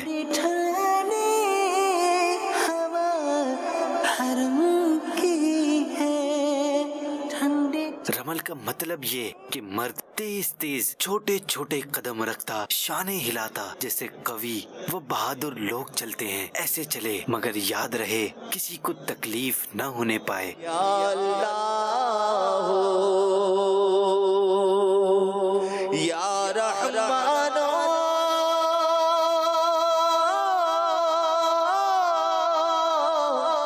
یا حنان یا منان بخش دے بخش ہو کا صدقہ بخش دے بخش ہو کا. آپ دعائیں پڑھتے ہر چکر میں حجر اسود کو استلام کرتے ہوئے طواف کے 7 چکر اور 8 بار حجر اسود کو استلام کرتے ہوئے طواف پورا فرمایا. ربنا ارحم لنا یا ربنا. یاد رہے جو کندھا طواف کے شروع میں کھلا تھا اسے دوبارہ ڈھانپ لیں. پھر لگ کیا بات ہے, کیا بات ہے. اللہ یہ سفر ہم سب کو نصیب فرمائے. یقین کریں طواف کرنے کا جو لطف ہے, اور سبحان اللہ اگر وہ مرشد کے ساتھ نصیب ہو جائے. بہرحال جس طرح میں نے بتایا کہ سیدھا کاندھا 7 چکر میں کھلا رکھنا ہے, اور پہلے 3 چکر میں آپ نے سن بھی لیا کہ رمل کرنا ہوتا ہے. یعنی رمل جس طرح اکڑ کر بہادر لوگ چلتے ہیں. اب اس کے بہت سارے طریقے ویسے تو ہیں, لیکن نارملی یہ کہ چھوٹے چھوٹے قدم لینے. میں تھوڑا سا چل کے جیسے بتاتا ہوں کہ اب یہ اس طرح جو ہے نا آپ نے چلنا ہے. اب اس میں چلتے ہوئے یہ دیکھنا ہے کہ کسی کو ٹکر نہ لگ جائے, کسی کو دھکا نہ لگ جائے, کیونکہ رش ہوتا ہے. رش نہ ہو تو آپ رمل کر لیں, جب آپ کو لگتا ہے تھوڑا سا گیپ ہے تو آپ رمل کر لیں. اور یہ 3 چکر میں ہوگا. 3 چکر پورے ہو گئے تو پھر اب اس کے بعد آپ بالکل نارمل چال میں چلیں گے. اب یہ 7 دانوں والی طواف کی تسبیح یہ بھی مل جاتی ہے, یہ آپ کے ساتھ ہوگی تو فائدہ یہ ہوگا کہ ہر چکر میں آپ نے اس کو اوپر کر لینا ہے, تو آپ کے جو جب 7 چکر ہوں گے تو آپ اس کو بھولیں گے نہیں انشاءاللہ، اور آپ کو یاد رہے گا۔ اور یہ بھی ہو سکتا ہے کہ آپ 7 قسم کے وظائف اپنے اگر نوٹ کر لیں کہ میں نے پہلے چکر میں یہ پڑھنا ہے، دوسرے میں یہ پڑھنا ہے، تو اگر یہ بھی ہو گیا تو آپ کو پھر یاد رہ جائے گا۔ کچھ اسلام پہ پڑھتے ہیں، پہلے چکر میں کلمہ پاک پڑھ لیں لا الہ الا اللہ محمد رسول اللہ، دوسرے چکر میں استغفر اللہ ربی من کل ذنب واتوب پڑھ لیں، تیسرے میں سبحان اللہ وبحمدہ سبحان اللہ العظیم، یہ بھی بڑا پیارا وظیفہ ہے، یہ پڑھ لیں۔ چوتھے میں آپ جو درود پاک پڑھ سکتے ہیں وہ پڑھ لیں۔ پانچویں میں آپ درود ابراہیمی پڑھ لیں۔ اب چھٹے اور ساتویں کے اندر، چھٹے کے اندر جو ہے حسبنا اللہ ونعم الوکیل نعم المولا ونعم النصیر، اور 7ویں چکر میں لا حول ولا قوت الا باللہ العلی العظیم۔ تو تقریباً یہ حدیث شریف سے ہی وظائف ملے ہوئے ہیں، تو یہ وظائف اگر آپ پڑھ کے اس کو روٹین وائز اپنی طرف سے بھی کچھ سیٹ کر سکتے ہیں تو یہ بھی ایک طریقہ ہے کہ آپ کو پتا ہو کہ میں پہلے چکر میں یہ پڑھوں گا، دوسرے میں پڑھوں گا، یاد بھی رہے گا اور چکر بھی ہو جائیں گے اور وظائف بھی بہت سارے آپ پڑھ لیں گے۔ ویسے تو طواف کی بہت ساری دعائیں اس میں لکھی ہوئی ہیں، آپ دعائیں پڑھنا چاہتے ہیں تو وہ دعائیں بھی موجود ہیں، لیکن مزہ اس میں ہے کہ جو آپ زبانی دعا یاد ہو، دل سے جس دعا کو آپ سمجھ رہے ہوں اور وہ دعا آپ کرتے جائیں گے۔ میرا مالک بڑا کریم ہے، اردو میں بھی مانگ سکتے ہیں آپ اس سے، وہ تو دل کی پکار سنتا ہے۔ تو بس آپ نے اس سفر میں، ہاں اس میں ایک بات کی ایک احتیاط کرنی ہے کہ اگر آپ مناجات پڑھ رہے ہیں یا آپ دعا کر رہے ہیں تو آپ نے اتنی بلند آواز نہیں کرنی کہ آس پاس جو لوگ طواف کر رہے ہیں ان کو تکلیف ہو۔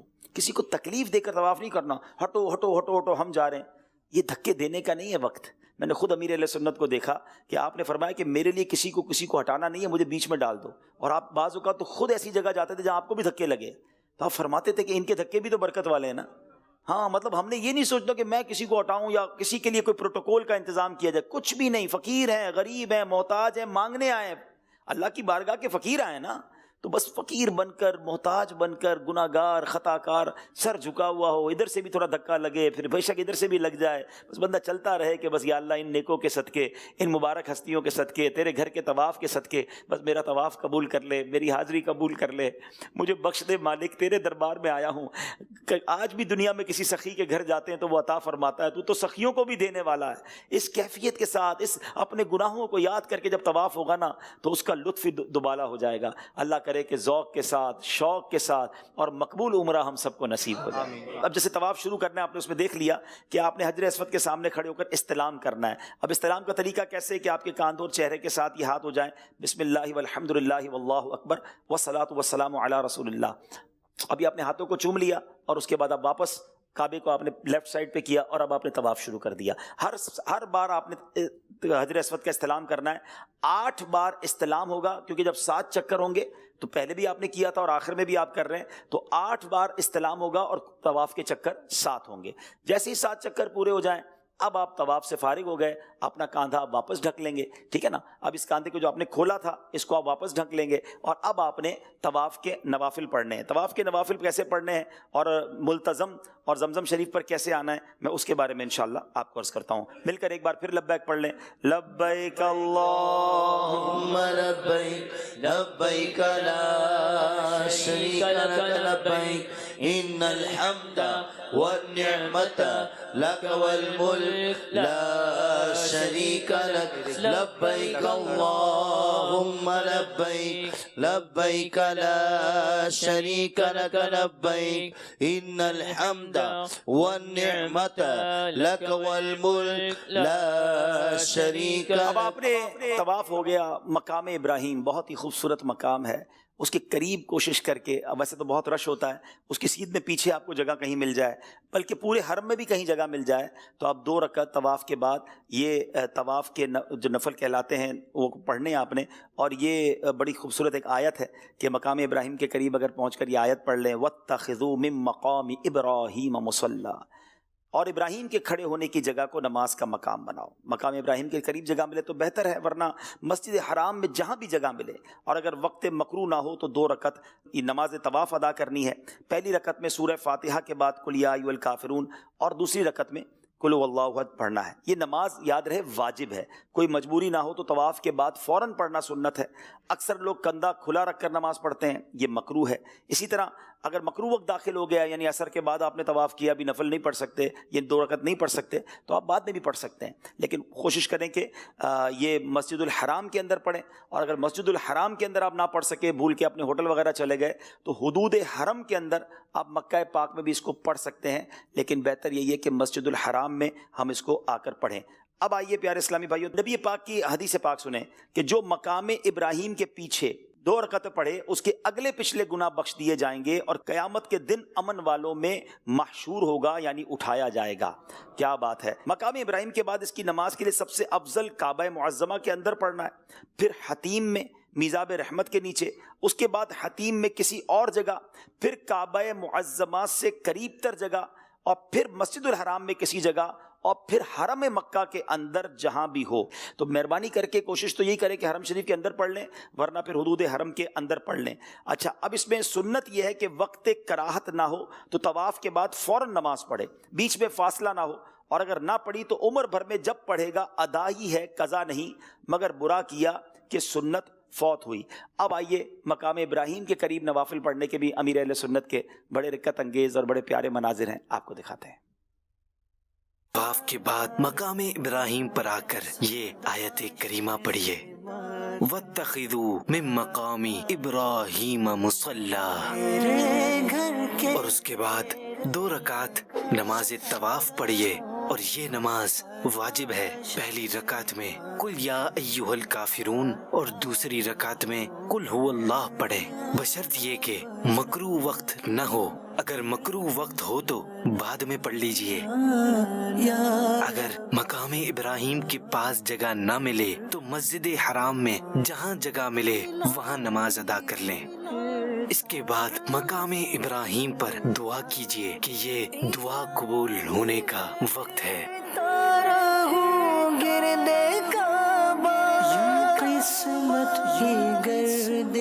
حدیث پاک میں ہے جو مقام ابراہیم کے پیچھے 2 رکعتیں پڑھے اس کے اگلے پچھلے گناہ بخش دیے جائیں گے اور قیامت کے دن امن والوں میں ہوگا۔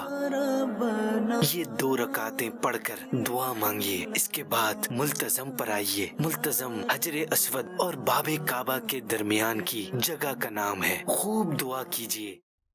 سبحان اللہ، اب نوافل پڑھ لیے، اب ملتزم پر آنا ہے۔ یہ آپ کو ویڈیو میں بھی دکھایا گیا کہ باب کعبہ اور حجر اسود کے درمیان یہ بڑی مختصر سی جگہ ہے، اللہ نصیب کر دے کبھی جانا مل جائے تو وہاں جا کر لپٹ کر جو دعا مانگنے کا لطف ہے بہت زبردست ہے، لیکن ظاہر ہے کہ بہت رش ہوتا ہے، کبھی آف ٹائم میں جا کے ٹرائی تو کی جا سکتی ہے۔ اچھا، احرام میں تھوڑا سا اس لیے احتیاط کریں کہ بعض اوقات وہاں خوشبو لگی ہوتی ہے، آپ بھی احرام میں ہیں تو خوشبو نہ لگ جائے، تو احرام کے علاوہ کسی ٹائم جا کر بھی آپ ملتزم سے لپٹ سکتے ہیں، لیکن چونکہ ابھی آپ نے طواف کیا ہے اور ملتزم پر جا کر دعا کرنا بڑا زبردست ہے اور یہ دعاؤں کی قبولیت کا وقت ہے، تو آپ ملتزم کی سیدھ میں جہاں آپ کو موقع ملے وہاں کھڑے ہو کر آپ خوب دعائیں کریں کہ یہ دعائیں مانگنے کا وقت ہے۔ اور اس کے لیے ایک دعا بھی ہے، اسی کتاب میں لکھی ہوئی ہے، یا واجدو یا ماجدو لا تزل عنی نعمتا انعمتہا علیہ، اے قدرت والے، اے بزرگ، تو نے مجھے جو نعمت دی اس کو مجھ سے زائل نہ کر۔ پھر مزید ملتزم پر دعائیں پڑھنے کی لکھی ہوئی ہیں۔ اس کے بعد آپ نے زمزم شریف پر آنا ہے۔ اب زمزم شریف کے پاس وہاں کولر لگے ہوئے ہوتے ہیں، پہلے تو کنواں تھا وہاں جاتے تھے، اب زمزم شریف کے کولر لگے ہوئے ہیں، وہاں آپ نے جا کے پانی پینا ہے، آنکھوں پر لگائیں، سر پہ ڈالیں، سینے پر لگائیں، اچھی اچھی نیتیں کریں کہ اللہ اس کی برکت سے میری آنکھوں کے گناہ معاف فرما دے، میرے کانوں کے گناہ معاف فرما دے، اب آئندہ کبھی میں جو ہے وہ پیٹ میں کوئی حرام لقمہ نہ ڈالوں۔ لیکن اس احتیاط سے جسم پر پانی لگائیں گے، تھوڑا تھوڑا لے کر کے حرم شریف کے فرش پر پانی نہ گرے، کیونکہ وہ جائز نہیں ہے کہ آپ وہ پانی جو ہے وہ مسجد شریف کی زمین پر گرائیں، تو بڑی احتیاط کے ساتھ آپ نے زمزم شریف پینا بھی ہے اور آنکھوں وغیرہ پہ لگانا ہے۔ اور سبحان اللہ، زمزم شریف کے بارے میں نبی پاک علیہ الصلوۃ والسلام کا فرمان سن لیں کہ یہ آب زمزم بابرکت ہے اور بھوکے کے لیے کھانا ہے اور مریض کے لیے شفا ہے۔ ایک جگہ میرے آقا فرماتے ہیں زمزم جس مراد سے پیا جائے اسی کے لیے ہے۔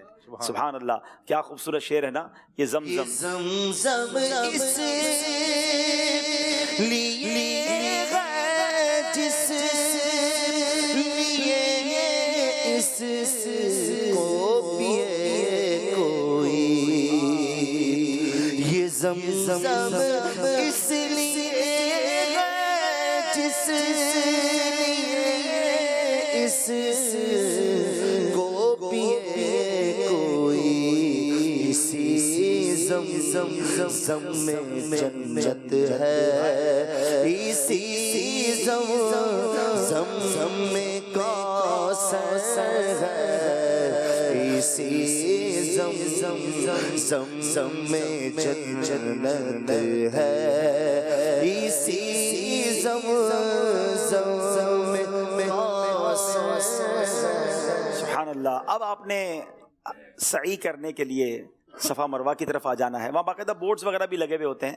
اچھا سعی کے لیے بہتر یہ ہے، علماء فرماتے ہیں کہ جو بیسمنٹ ہے کوشش کریں کہ کسی طرح آپ کو بیسمنٹ تک رسائی مل جائے، تو وہ پرانے ہی حدود اربع کے لحاظ سے وہ صحیح ہے، تو وہاں جا کر صحیح کریں تو ماشاءاللہ وہ زیادہ بہتر ہے. تو اب صفا مروہ کے درمیان آپ نے صحیح کرنی ہے، اور یہ 7 چکر ہیں. اس میں بعض اوقات کچھ لوگ کنفیوز ہو جاتے ہیں کہ یار حجر اسود سے شروع کیا تھا اور حجر اسود پر آ کر ختم کیا تو یہ 1 چکر ہوا، تو اسی طرح صفا سے شروع کر کے واپس مروہ اور مروہ سے صفا آئیں گے تو 1 چکر ہوگا. ایسا نہیں ہے. صفا سے مروہ 1 چکر ہے، مروہ سے صفا پھر دوسرا چکر ہے، پھر صفا سے مروہ تیسرا چکر ہے. تو یعنی دوسرے لفظوں میں کہ صفا سے شروع ہوتی ہے اور مروہ پر 7واں چکر ختم ہوتا ہے. تو یہ آپ نے ذہن میں بات رکھنی ہے. دوسرا یہ کہ اس کی ماشاءاللہ بہت پیاری پیاری دعائیں ہیں، کتاب میں نیت بھی لکھی ہوئی ہے، بڑی پیاری نیت ہے. اے اللہ میں صفا اور مروہ کی سعی کا ارادہ کرتا ہوں، اسے میرے لیے آسان فرما، میری طرف سے قبول فرما. اور پھر خوب صفا پر دعائیں کریں، اور اب پیدل آرام سے سکون سے درود پاک پڑھتے ہوئے دعائیں پڑھتے ہوئے چلنا شروع کر دیں. اب صفا مروہ کے درمیان ایک گرین لائٹس آتی ہیں جس کو میلین اخضرین کہتے ہیں. جب وہ گرین لائٹس آئیں گی تو مردوں کو وہاں پر دوڑنا ہے، خواتین وہاں بھی بڑی نارمل چال سے ہی چلیں گی. تو مرد اس کے درمیان دوڑتے ہوئے پھر مروہ پہ پہنچیں گے. جب آپ مروہ پہنچ جائیں پھر کعبے کی طرف رخ کریں، پھر کچھ دعائیں کریں، جتنی ہمت ہے دعائیں کریں، پھر مروہ سے صفا آ جائیں، آپ صفا آ کر دعائیں کریں. اس طرح یہ آپ نے 7 چکر پورے کرنے ہیں. جب آپ کے صفا مروہ کے 7 چکر پورے ہو جائیں گے، یعنی آپ نے طواف کے 7 چکر بھی پورے کر لیے، صفا مروہ کے بھی 7 چکر پورے کر لیے، تو ماشاءاللہ آپ کا عمرہ ہو گیا. اب آپ نے کیا کرنا ہے، مردوں کو حلق یا تقصیر کروانی ہے، یعنی اپنے بال کاٹنے ہیں. افضل تو یہ ہے، بہتر تو یہ ہے کہ سر کے سارے بال اتار لیے جائیں، جس کو ہم حلق کراتے ہیں، ٹنڈ کروانا کہتے ہیں. نبی پاک علیہ الصلوۃ والسلام نے حلق کروانے والوں کو 3 بار دعا سے نوازا ہے. اچھا تقصیر کیا ہے کہ اب 1/4 سر کے بال 1 پورے کے برابر 1 انچ کے برابر کٹوائیں. اب اس میں سستی کرتے ہیں کچھ لوگ، ادھر تھوڑی کینچی لگا لی، ادھر کینچی لگا لی، ادھر اب بالوں کا سٹائل چینج نہ ہو جائے. وہ اپنے بالوں کے چکر میں بعض اوقات ایسی غلطی بھی کر جاتے ہیں کہ وہ پھر احرام سے فارغ ہی نہیں ہوتے. آپ جو احرام سے فارغ نہیں ہوا تو آپ سمجھ سکتے ہیں کہ ساری زندگی کہیں کیا پھر احرام کی پابندیاں رہیں گی. بہرحال اس کی الگ مسائل ہیں. تو ہمیں اس میں جس کو کہتے ہیں اس میں بھی سستی نہ کریں. بہتر تو یہ کہ آپ ٹنڈی کروا لیں، اور اگر نہیں تو پھر نائی کے پاس جا کر اس کو باقاعدہ کہیں کہ بھائی میرے ہر تمام سر کے بال کم از کم 1-2 انچ کم کرو. آپ کو تسلی ہونی چاہیے کہ سر کے اتنے بال اتر گئے کہ میرا کم از کم احرام اتر گیا. اس کے بعد پھر آپ نے احرام اتار کر لباس وغیرہ پہننا اور باقی چیزوں پر طرف جانا ہے.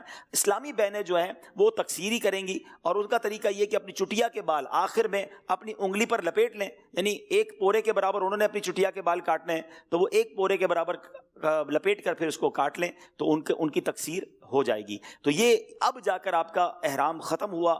اب آپ جو بھی خوشبو لگانا ہے یا دیگر جو بھی معاملات ہیں وہ آپ کے لیے جائز ہو گئے. تو اس بات کا خیال رکھنا ہے کہ ایسا بھی ہوا کہ بعض اوقات کچھ لوگ زیادہ ماشاءاللہ عمرہ کرتے ہیں، اور آپ نے بھی زیادہ عمرے کرنے ہیں، یاد رکھیے گا. بلکہ ہم نے یہ معمول دیکھا ہے بزرگوں کا، بڑوں کا، کہ پہلا عمرہ جب بھی کرتے ہیں جا کر تو وہ پہلا عمرہ نبی پاک علیہ الصلوۃ والسلام کے ایصال ثواب کے لیے کرتے ہیں. پہلا عمرہ آقا کے نام پر ہے. نبی پاک نے ہمیں بھی تو یاد رکھا نا، ہم آقا علیہ الصلوۃ والسلام کے نام کا عمرہ کریں، پھر عمرہ کریں تو والدین کے نام کا کریں، پیر و مرشد کے نام کا کریں. یعنی آپ کو اپنے اس سفر میں زیادہ عمرے کرنے.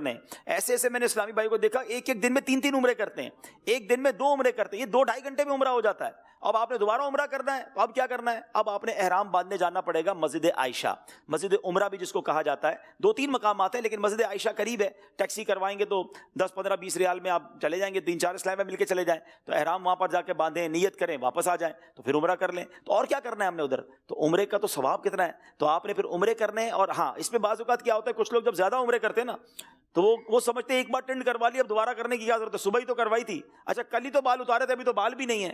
تو آپ نے جتنی بار عمرہ کرنا ہے، اگر آپ نے بال کٹوا لیے تھے، حلق کروا لیا تھا، تو آپ نے اس پر پھر اس طرح گھمانا ہے. یہ خیال رکھیے گا. بے شک 1 انچ بال بھی نہ آئے، لیکن آپ نے یہ بار بار کرنا ہے تاکہ آپ کے احرام کی پابندیاں آپ پر نہ رہیں. میں نے بہت مختصر اور بڑا جس کو کہیں کہ شارٹ کر کے آپ کو عمرے کا طریقہ بیان کیا ہے، لیکن ظاہر ہے کہ اس کے بہت سارے مسائل ہیں. شروع میں بھی میں نے کہا تھا کہ رفیق المعتبرین کتاب آپ کے ساتھ ہو، بلکہ ہو سکے تو کتاب کچھ زیادہ لے جائیں، آپ بھی پڑھیں دوسروں کو بھی دے دیں. اچھا اس کی یہ موبائل میں ڈاؤن لوڈ بھی ہو سکتی ہے، تو آپ PDF بھی اپنے موبائل میں رکھیں، جہاز میں بھی پڑھتے رہیں. تو بہت سارے مسائل آسان اردو میں ہے، آپ اس کو سمجھ جائیں گے. تو یہ ماشاءاللہ آپ کا عمرہ کمپلیٹ ہوا. جی عبداللہ بھائی. عبدالرحیم بھائی، آپ نے ماشاءاللہ اسلامی بھائیوں کے حوالے سے بہت ساری گفتگو کی. کچھ خواتین میں یہ غلط فہمی پائی جاتی ہے کہ ان کے ایام ہوتے ہیں، جہاز میں بیٹھ جاتے ہیں کہ بھئی وہاں جا کر جب فارغ ہو جائیں گے پھر عمرے کی نیت کریں گے، پھر عمرہ ادا کریں گے. ان کو بھی تھوڑا گائیڈ کر دیجئے. جی دیکھیں، اسلامی بہنوں کے اگر ایسے ایام آ گئے ہیں کہ جس میں وہ ناپاک ہو گئی ہیں، پاک نہیں ہے، تو اب اگر پاکستان سے جا رہے ہیں تو احرام کی نیت تو ان کو کرنی ہوگی. ہاں، ان کو مکے میں انتظار کرنا ہوگا کہ جب تک وہ اپنے معاملات سے فارغ نہ ہو جائیں، اس کے بعد وہ حرم میں داخل ہو سکیں گی اور اپنا عمرہ وغیرہ اور تمام معاملات کو کر سکیں گی. تو ان چیزوں کا خیال ضرور رکھنا ہوگا، اور اس میں جو ہے وہ ایسا نہیں ہو سکتا کہ جناب بغیر احرام کے وہاں پر چلے جائیں. پھر اس کے ظاہر ہے کہ مسائل ہوں گے، پھر دم دینا پڑے گا اور اس کی پوری تفصیل ہے. تو بہتر یہ کہ اگر کسی کے ساتھ ایسا معاملہ ہو جائے یا کسی کی فیملی کے ساتھ، تو وہ پھر علماء کرام سے، دارالفتہ اہل سنت سے اس کی مزید رہنمائی بھی لے لیں. ایک بات اور بھی اس میں ایڈ کیجیے کہ بہت سے لوگ زیارتوں کے لیے طائف چلے جاتے ہیں اور پھر وہاں سے واپس آتے ہیں، تو پھر وہ یہ بڑا اہم مسئلہ آپ نے بتا دیا، اور یہ واقعی شروع ہو گیا ہے. پہلے ایسا نہیں ہوتا تھا، مکے کی زیارت تو لوگ کرواتے تھے، اب ٹیکسی والے کہتے ہیں آپ کو ہم طائف بھی گھما کے لے آتے ہیں. طائف واقعی زیارت گاہ تو ہے، لیکن طائف میقات کے باہر ہے. یہ تھوڑا سا مسئلہ سمجھ لیں. اگر کوئی مکہ پاک میں سے مدینہ شریف چلا گیا اور مدینے سے واپس مکے آئے گا تو اسے احرام پہن کر ہی آنا ہوگا، اس کو عمرہ ہی کرنا ہوگا. بالکل اسی طرح اگر کوئی مکہ پاک سے طائف چلا گیا، اب صبح گیا طائف زیارتیں کرنے اور پھر واپس آ گیا مکے، تو بغیر احرام کے واپس نہیں آ سکتے. طائف سے آپ کو احرام باندھ کر ہی آنا ہوگا اور پھر عمرہ بھی کرنا ہوگا. ہاں، اگر کوئی جدہ جاتا ہے تو جدہ اور مکہ جو ہے، جدہ میقات کے باہر نہیں ہے. تھوڑا سا ایک ٹپیکل مسئلہ ہے، میں اس لیے آسان کر دیتا ہوں، ورنہ پھر کبھی تفصیلی سمجھاؤں گا کہ میقات کیا ہوتی ہے تو حرم کیا ہوتا ہے. لیکن آپ یوں آسان لفظوں میں سمجھ لیں کہ مکے سے جدہ جانے والا وہ بغیر احرام کے واپس تو آ سکتا ہے، لیکن مکے سے طائف جانے والا جو ہے وہ احرام کے بغیر نہیں آ سکتا، اور مکہ پاک سے مدینہ طیبہ جانے والا بھی واپس مکہ بغیر احرام کے نہیں آ سکتا. اب اگر مدینہ پاک یا طائف جائیں گے تو احرام پہن کر ہی آنا ہوگا اور آ کر عمرہ بھی کرنا ہوگا. تو مبارک ہو، آپ کا عمرہ ہو گیا، اللہ یہ عمرہ قبول فرمائے. اور اب انشاءاللہ بار بار عمرے کرنے ہیں انشاءاللہ، دوبارہ آنا ہے نہیں آنا، بلکہ 50 بار طواف کرنے والوں کے لیے تو بڑی بڑی بشارتیں ہیں. اگر ٹارگٹ کر رہے نا کہ یار میں ایک ہفتہ مکے میں رہنا تو 50 طواف تو کرنے ہی کرنے ہیں. اب 50 طواف کا مطلب یہ نہیں کہ 50 چکر، ہر 7 چکر کا ایک طواف ہوتا ہے.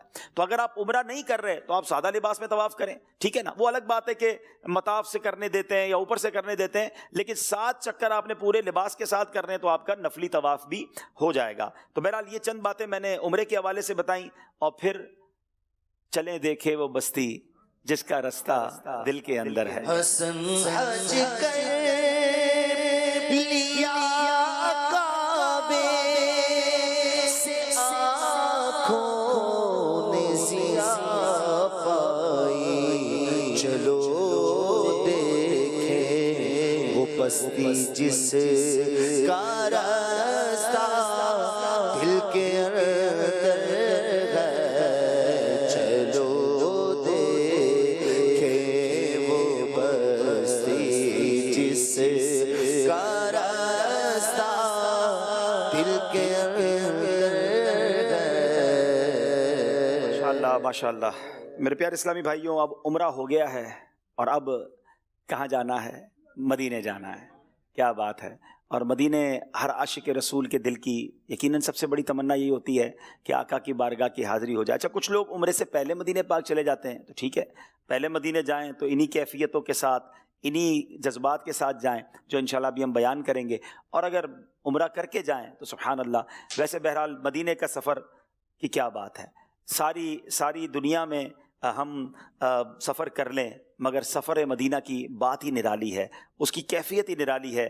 مدینہ پاک کی حاضری کے لیے بہتر یہ ہے کہ درود پاک کی کثرت پہلے سے شروع ہو جائے، پھر آپ وہ نعتیں سنتے رہیں جس میں مدینہ پاک کے فضائل ہیں، مدینہ پاک کی گلیوں کا ذکر ہے، مدینہ کے سفر کا ذکر ہے. اپنے ساتھ اپنے موبائل میں کچھ ایسی نعتیں لے کے جائیں. خوش الہان نعت خوانوں کو سننا بھی یہ ہمارے ذوق میں اضافے کا سبب ہے. اور اگر آپ مکہ پاک سے مدینہ جا رہے ہیں تو تقریباً یہ 450 کلومیٹر کا سفر ہے.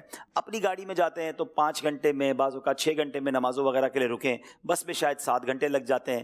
بہرحال یقین کریں زندگی کا سہانا سفر ہوتا ہے. اب ہم کیفیت چلیں، جو لوگ حقیقی طور پہ جا رہے ہیں وہ انشاءاللہ جائیں گے تو ہمارے لیے دعا کیجیے گا، اور جو نہیں جا پا رہے ان کو یوں سمجھیے کہ وہ آنکھیں بند کر لیں. ہم تصور میں مدینے چلتے ہیں تو انشاءاللہ اس بہانے سے مدینے کی ایک کیفیت بھی بن جائے گی سفر کی. تقریباً 450 کلومیٹر کا سفر ہے.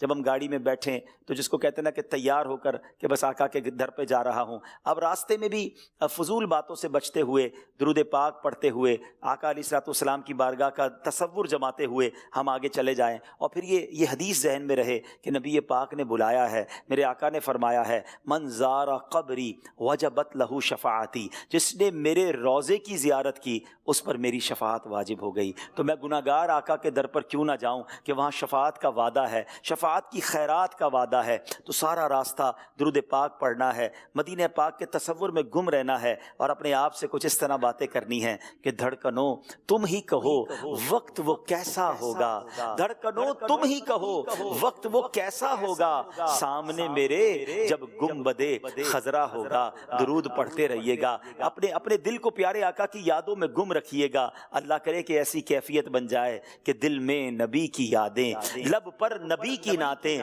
جانا تو ایسے جانا سرکار کی گلی میں، ایک روز ہوگا جانا سرکار کی گلی میں، ہوگا وہی ٹھکانا سرکار کی گلی میں۔ ہماری گاڑی، ہمارا قافلہ مدینے کی طرف رواں دواں ہے، اسی کیفیت میں درود پڑھتے ہوئے جا رہے ہیں۔ اے لیجیے، ہر تھوڑی دیر بعد ایک بورڈ بھی تو آ رہا ہے، کتنا خوبصورت اس پر لکھا ہوا ہے مدینۃ المنورہ، اتنے کلومیٹر رہ گئے ہیں، ارے تھوڑا اور آگے بڑھے، ایک اور بورڈ آ گیا، اب کلومیٹر اور کم ہوتے جا رہے ہیں۔ اللہ اکبر، کیسی ہوائیں، کیسی فضائیں، دائیں بائیں دیکھتے ہیں، دیکھا جائے تو ریگستان ہیں، یہ بیابان ہیں، یہ بڑے بڑے نارمل سے پہاڑ ہیں، مگر چونکہ یہ پہاڑ حرمین طیبین کے ہیں، صحرائے عرب ہے، اس میں ایک عجب سی رونق ہے۔ دنیا میں کہیں اور بغیر سبزے کے پہاڑ ہوں، بغیر سبزے کی زمین ہو تو اچھی نہیں لگتی ہے، مگر عرب کے ریگستانوں کی کیا بات ہے، عرب کے صحراؤں کی کیا بات ہے، ان بیابانوں کی کیا بات ہے، کیونکہ یہ میرے محبوب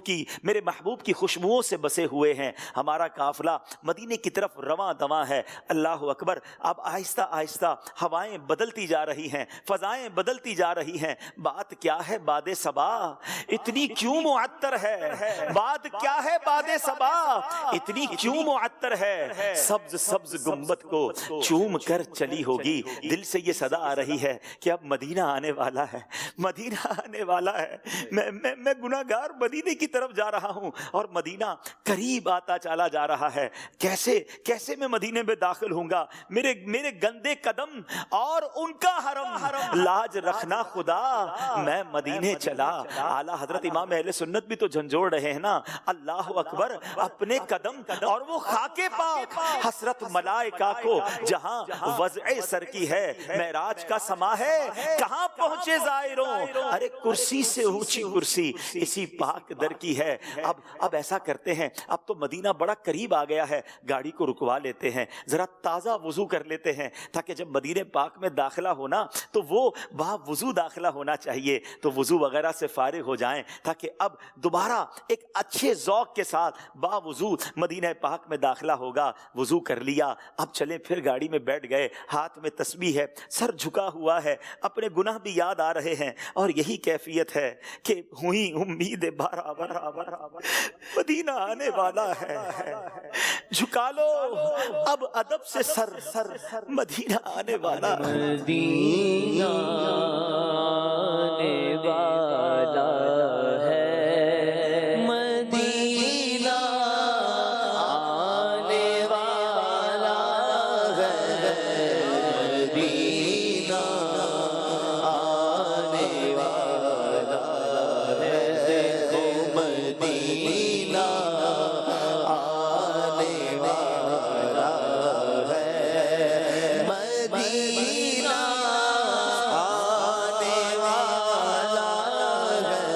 ہے، ہوئی امید برابر، مدینہ آنے والا ہے، جھکا لو اب ادب سے سر، مدینہ آنے والا ہے، جھکا لو اب ادب سے سر، سنبھل جا اے دل بز مدینہ آنے والا ہے، مدینہ آنے والا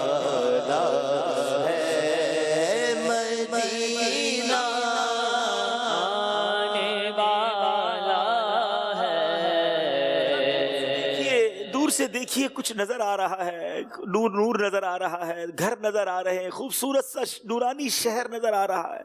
ہاں یہ کوئی اور شہر نہیں، یہ وہی مدینہ ہے جس کے سپنے دیکھے ہیں، یہ وہی مدینہ ہے جو خیالوں میں بسا ہوا ہے.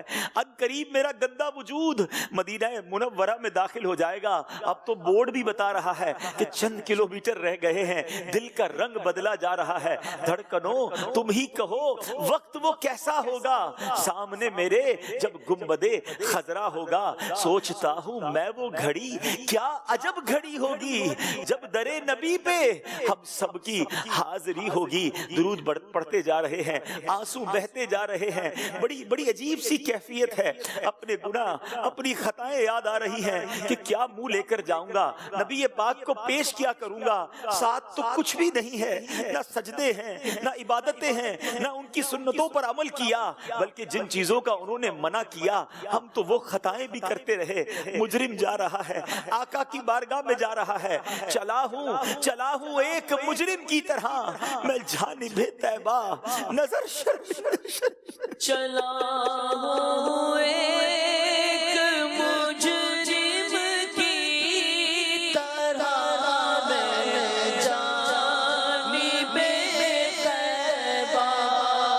چلا ہوں ایک مجرم کی طرح میں جانب آقا. نظر شرمندہ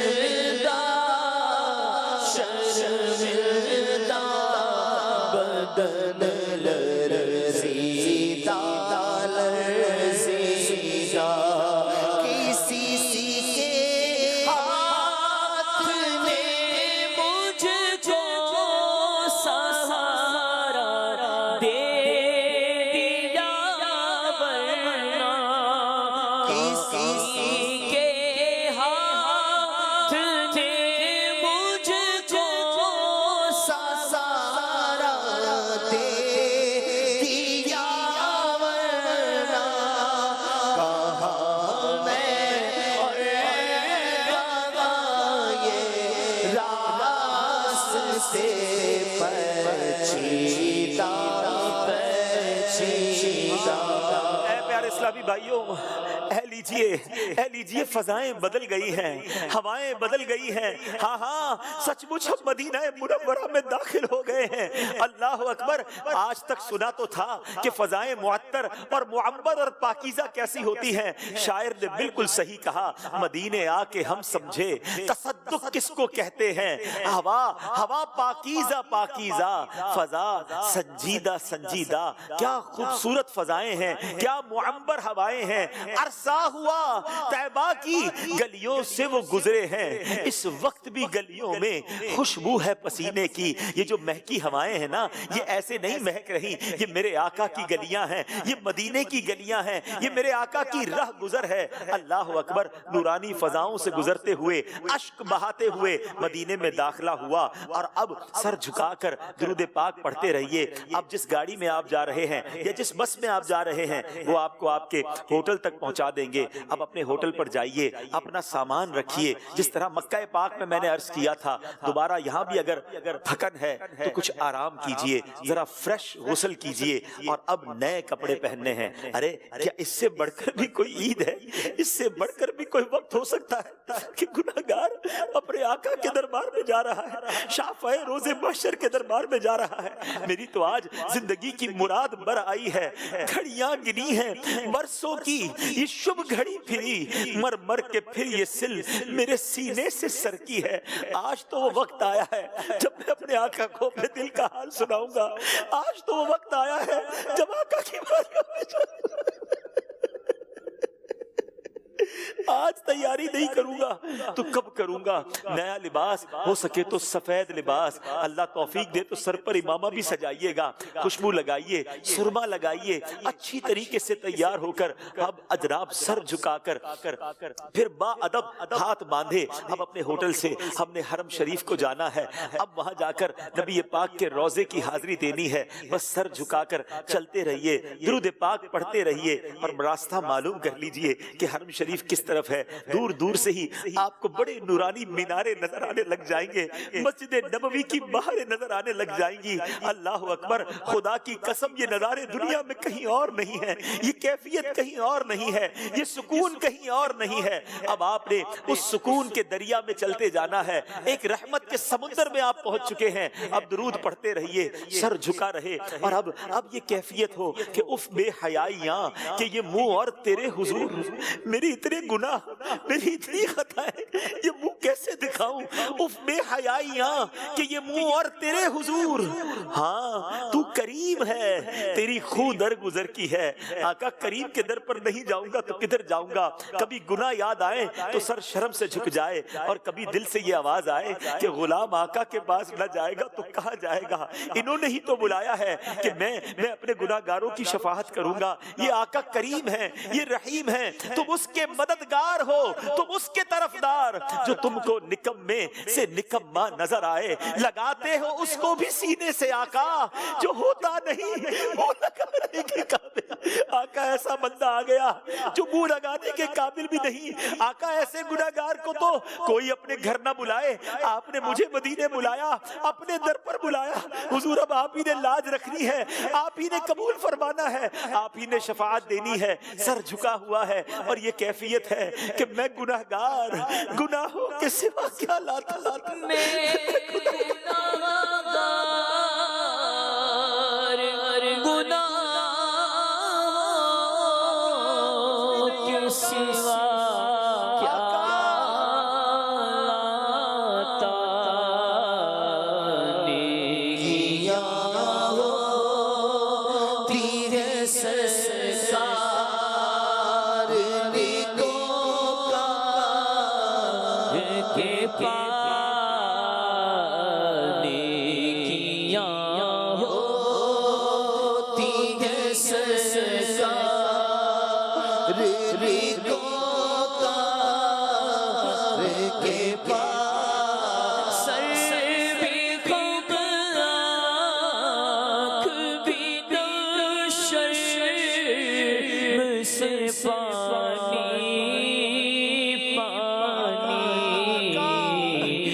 کسی کے بھی گھر دنیا میں جاتے ہیں، کوئی تحفہ لے کر جاتے ہیں۔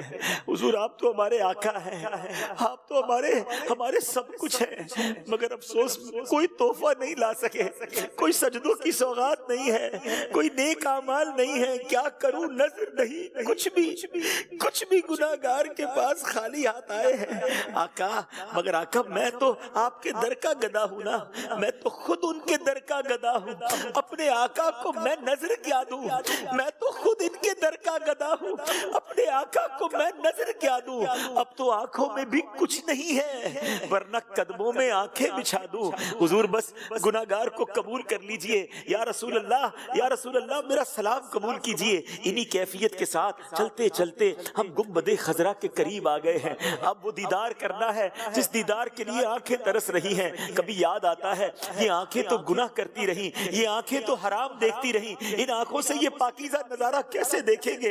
اے کاش ایسی نگاہ ہو جائے کہ یہ آنکھیں اجیالی ہو جائیں، یہ آنکھوں کے گناہ معاف ہو جائیں، اور اب لرزتی آنکھوں سے تڑپتے دل کے ساتھ اپنے سر کو اٹھائیے۔ ہاں دیکھیے یہ رہا گنبد خضرا، یہ رہا وہ گنبد خضرا جس کو آنکھوں سے، جس کو تصویروں میں چوما تھا۔ کس قدر خوبصورت، کس قدر جلوہ پیارا ہے ہماری آنکھوں کے سامنے۔ الصلاۃ والسلام علیک یا رسول اللہ، الصلاۃ والسلام علیک یا حبیب اللہ، الصلاۃ والسلام علیک یا نبی اللہ، الصلاۃ والسلام علیک یا نور اللہ، اسألک الشفاعۃ یا رسول اللہ، اسألک الشفاعۃ یا رسول اللہ، اسألک الشفاعۃ یا رسول